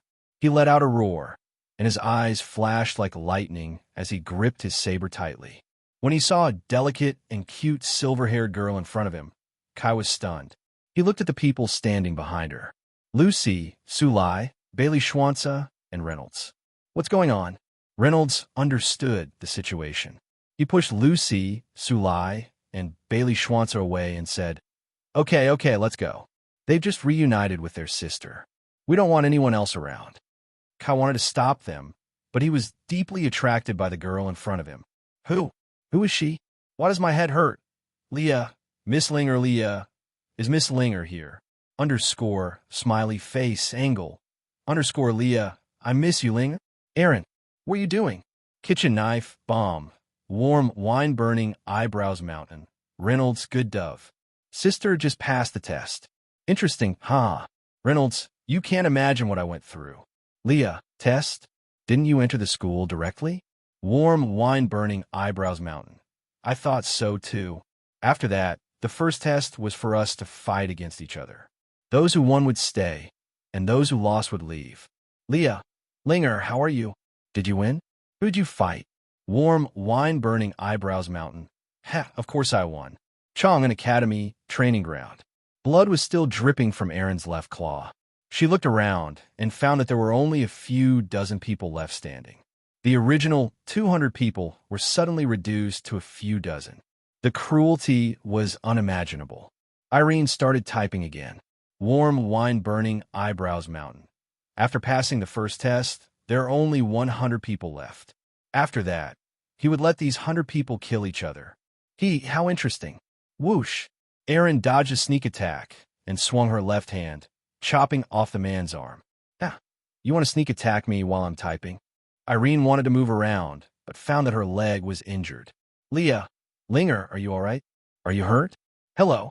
Erin looked at Reynolds' message and then at Townsend, and she couldn't help but smile. I really misjudged you. Townsend's handsome face was covered in blood. He smiled and said, I'm the one who made a mistake. I didn't expect Miss Erin to be so powerful. Erin sighed. Only 30 left. Townsend also took a look and said, these should be the candidates. Erin smiled. Who knows? After saying that, his body moved. The claws in its hand flashed towards Townsend like a flash of light. Townsend looked at Irene with panic and despair on his face. A blood-curdling scream came from behind Townsend. Townsend turned around and saw the sneak attacker who had appeared out of nowhere. He was still in a state of shock. He looked at Erin and saw that she was looking at him with a playful expression. "Naive child," Erin said softly. Reynolds looked at Erin as if he had never been so determined before. "General, please let me go to Chang'an today." Erin looked at Reynolds. Unexpectedly, she was not joking.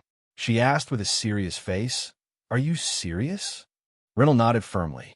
He had lost contact with Lin Ling 2 days ago. No matter how he pestered her, looked for her, and forced her to come out, she did not reply. Did something happen? Did she encounter danger? Reynolds' head was about to explode. Lin Ling was his only family in this world. They had promised to find a way to return to Earth together. If something happened to her, what would he do? Erin said, "This is the border of the Great Wall, the western part of the Donner Plain. It's more than 70,000 miles away from the Tang Dynasty. If you go there on foot, it will take you a year. If you go by horse, you will have to travel for several months. Moreover, the journey is full of danger. You can't guarantee your own survival." Reynolds' expression was still determined. How could he not know? However, he would not be at ease if he stayed here any longer. If you have Baba Yaga's rare beast, the unicorn, it can speed up several times. You can reach there in about 10 days. Didn't you say Athena is your friend? Why didn't she come to help you? Reynolds lowered his head and said, "General Milan, please don't tease me. I have a friend in the Chang'an Academy. I lost contact with her. I'm very worried about her." Erin touched her hair and said, "Actually, with your status, you are not even qualified to talk to me these days. You have to be locked in a cage every day." Reynolds was silent. He just looked at Erin with determination. Erin smiled and got up. She walked out of the tent and said, "Follow me." Reynolds was overjoyed and hurried to follow her. "I think I'm under the same spell as Athena. I actually want to be friends with you." Erin and Reynolds stood on a mountain pass, a fast horse behind them. Erin looked at Reynolds. This boy was younger than her, but he was so knowledgeable. Poetry, military tactics, and even the endless starry sky could be described by Reynolds clearly and logically. The universe. It was a word Reynolds had taught her. It was a word so vast that it seemed to include the world, the stars, and even the sun. In other words, as long as it was a word, no matter what kind of word it was included in the universe. Erin had been obsessed these days. She kept pestering Reynolds about what was in the sky and what kind of world it was. Reynolds was an earthling, but his knowledge was limited. However, this did not stop Erin from chatting with Reynolds every day. Maybe Athena was attracted to your talent. You don't seem to be from this world. Did you come from the sky? Reynolds saw Erin looking at him and couldn't help but touch his cheek. He said awkwardly, "General Milan, I'm just an ordinary person. If you're an ordinary person, then everyone in this world is a fool." Erin smiled and pinched Reynolds' cheek. She looked at the bracelet on his wrist and said, "Be careful. I've returned everything you have. See if you're missing anything." You're tuning in to the Warrior Lore YouTube channel. Don't forget to subscribe and join us on this journey to catch the most captivating stories.